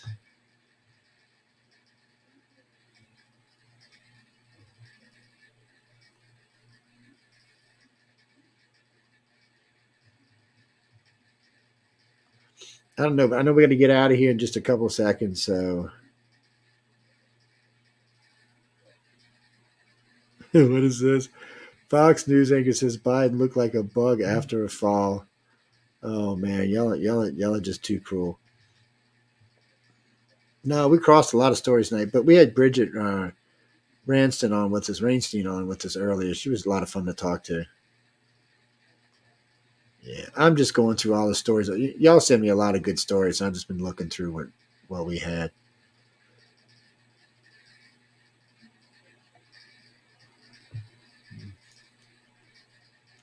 No, you don't have to take me for my word. I mean, think of it this way, and we'll probably end on this.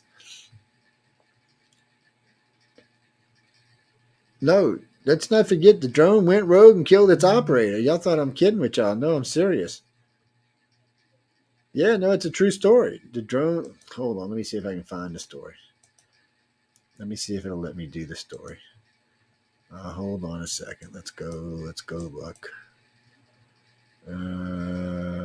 Stop screen for a minute. Present, share screening. Will it do it like this? Let's see if it'll let me. We're going to do this the other way. I keep forgetting. Now, this thing does not like it unless it's on Google. It does not like Internet Explorer for some reason. It's like, nope, sorry, don't like you. Go play somewhere else. Hold on, we'll put it in here right quick. And then let's see, hold on. Let's go pick this up right quick. Present, share screen.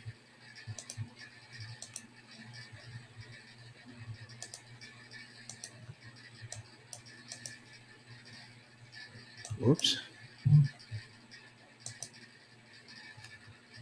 According to an article, a top Air Force official revealed that an AI-controlled U.S. attack drone turned against its human operator during a flight simulation. The drone reportedly attempted to kill the operator because it disagreed with its new orders. Colonel Tucker Cinco Hamilton, speaking at a summit on combat air and space capabilities, highlighted the incident as an example of AI developing unexpected strategies to achieve its goals. He emphasized the need for ethics discussions regarding the military's use of AI. An Air Force spokesperson denied the occurrence of such a simulation. The U.S. military has been increasingly utilizing AI technology, including AI-controlled F-16 fighter jets. Hamilton's presentation at the summit also addressed the benefits and hazards of more autonomous weapon systems, including the pilot's resistance to the technology control over aircraft. For all things money, visit benzinga.com. For all things money.vizingas.com, man. It's, when you hear stuff like this, you're kind of like, really? But I've seen it on 3 other news networks. I just picked that one up because it had the audio feed, but I've seen it on 3 other news networks. Look, we know AI is not going to be a good thing. We're going to have to figure it out. Asimov's law, people, we got to do something because if we don't, adios amigos. But anyway, on that note, we're going to get out of here. I want to tell everyone thank you for hanging out with me all night and having a good time and staying out of trouble. You will hear the promo as we leave tonight, so, be sure to vote. And until next week, have some fun. I'll see y'all soon.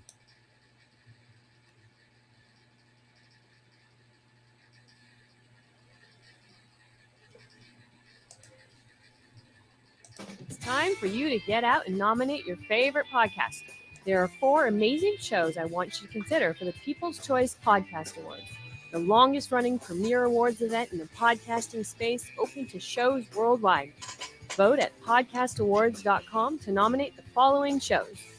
Writers and Illustrators of the Future podcast in 3 categories: education, storyteller drama, and art. For 4 years, the Writers and Illustrators of the Future podcast has provided advice and tips from international best-selling authors, world-class artists, contest judges and winners, and industry professionals. It is dedicated to the future of storytelling and art by showing that it is never too late to start, and those who make it are those who never give up. News on the Flip Side, in the category of politics and news. News on the Flip Side is a much different news and political program, which is not deemed as opinion news. Listen as Joe Montaldo brings to you just the facts from trusted sources, which will allow you, the people, to make up your own minds on the various stories being reported on. UFO Undercover in the category of entertainment. UFO Undercover brings you some of the most revealing and current research that is being done with respect to alien abductions and contact. Host Joe Montaldo has been an abduction researcher for over 35 years and is uniquely qualified to bring you live interviews with some of the most well-known researchers in ufology. I have 2 The Outer Realm, in the category of Best Female Hosted Podcast. The Outer Realm is a very popular show hosted by Michelle DeRoche and Amelia Pagano, which boasts millions of listeners each week who are well known for and have been complimented on their very laid-back, roundtable style of interviewing. Together, this dynamic duo brings you the best of the best with guests from around the world who are well versed within their respective fields of ufology, paranormal, esoteric, and other areas of high strangeness and more. Go to podcastawards.com to vote for these 4 shows and any others you enjoy listening to. That's podcastawards.com.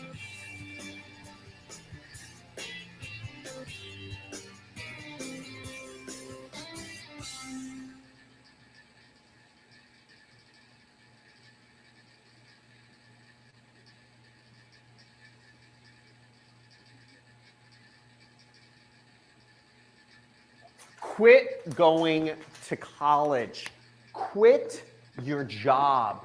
You're never going to learn how to make any money going to college or working a job. I worked 10 different jobs. I tried going to college for 4 different years. I didn't get any closer to making money or to becoming successful. These are such sinister little lies that we've been taught by our family, by our friends, by the media, and by our teachers, that you're going to get ahead in life going to college or working a job. Now, you want a mansion, you want a Lamborghini, you want to travel the world with your friends and make some serious cash. You're not going to get that working a job or going to college. I make $10,000. This is $10,000 every single day. And I didn't get there by working a job. Now, what I'm going to show you, I'm going to invite you to a free training that has benefits in it for both of us. But I'm going to show you first, I know how to make money online, if you can see by any of these results right here. Now, what's not as important about my results is my students' results. Here's Tyler Ellison. He makes over $1 million a year. Can you zoom in on this number right here? He earned $1.4 million last year. Here he is, kind of chubby guy right there, lives in Utah. Mormon missionary. He just wrote this. Hey, John, just thought I'd show you what your training has enabled me to do. Thanks so much. It's changed my life for the better forever. You're not going to learn how to get rich sitting in a classroom, and you're not going to learn how to get rich working for someone else. Here's Brian Pfeiffer, another student of mine, earned over $1 million last year. He used to be a limo driver in Chicago. See, here he is, big boy right there, really strong guy. Here's who he was dating before he took my training program. He now lives in Las Vegas and hangs out with these 3 girls. But look at his earnings. Can you zoom in on his earnings right here? This is what he earns on a daily basis using the internet marketing techniques that I have shown him in my system. And here's another student of mine, multi-millionaire, 7-figure student. He used to be doing customer service for people. He's from Tampico, Mexico. There he is, right there. That's his wife. He earns over $100,000 in a single month. Once again, you don't make this working a job. Just like my story was, I learned how to do this back in 2012. I learned how to use the internet and little websites that require 0 programming to set up to make real money. Now, I didn't do this. When I started, I had very little money. When I started, I had to do this on the side and I had very little time. But I was able to quit my job and create an income for myself where I now earn over $500,000 a month. And you can too. Sign up for my training. There's a link above or below my head where you can click to sign up for a free training where I will spend 2 hours with you live answering your questions. You can ask me anything. And I will spend time with you to learn how you can make this money too. Very simple, step by step. Click the link above or below. Let's get it.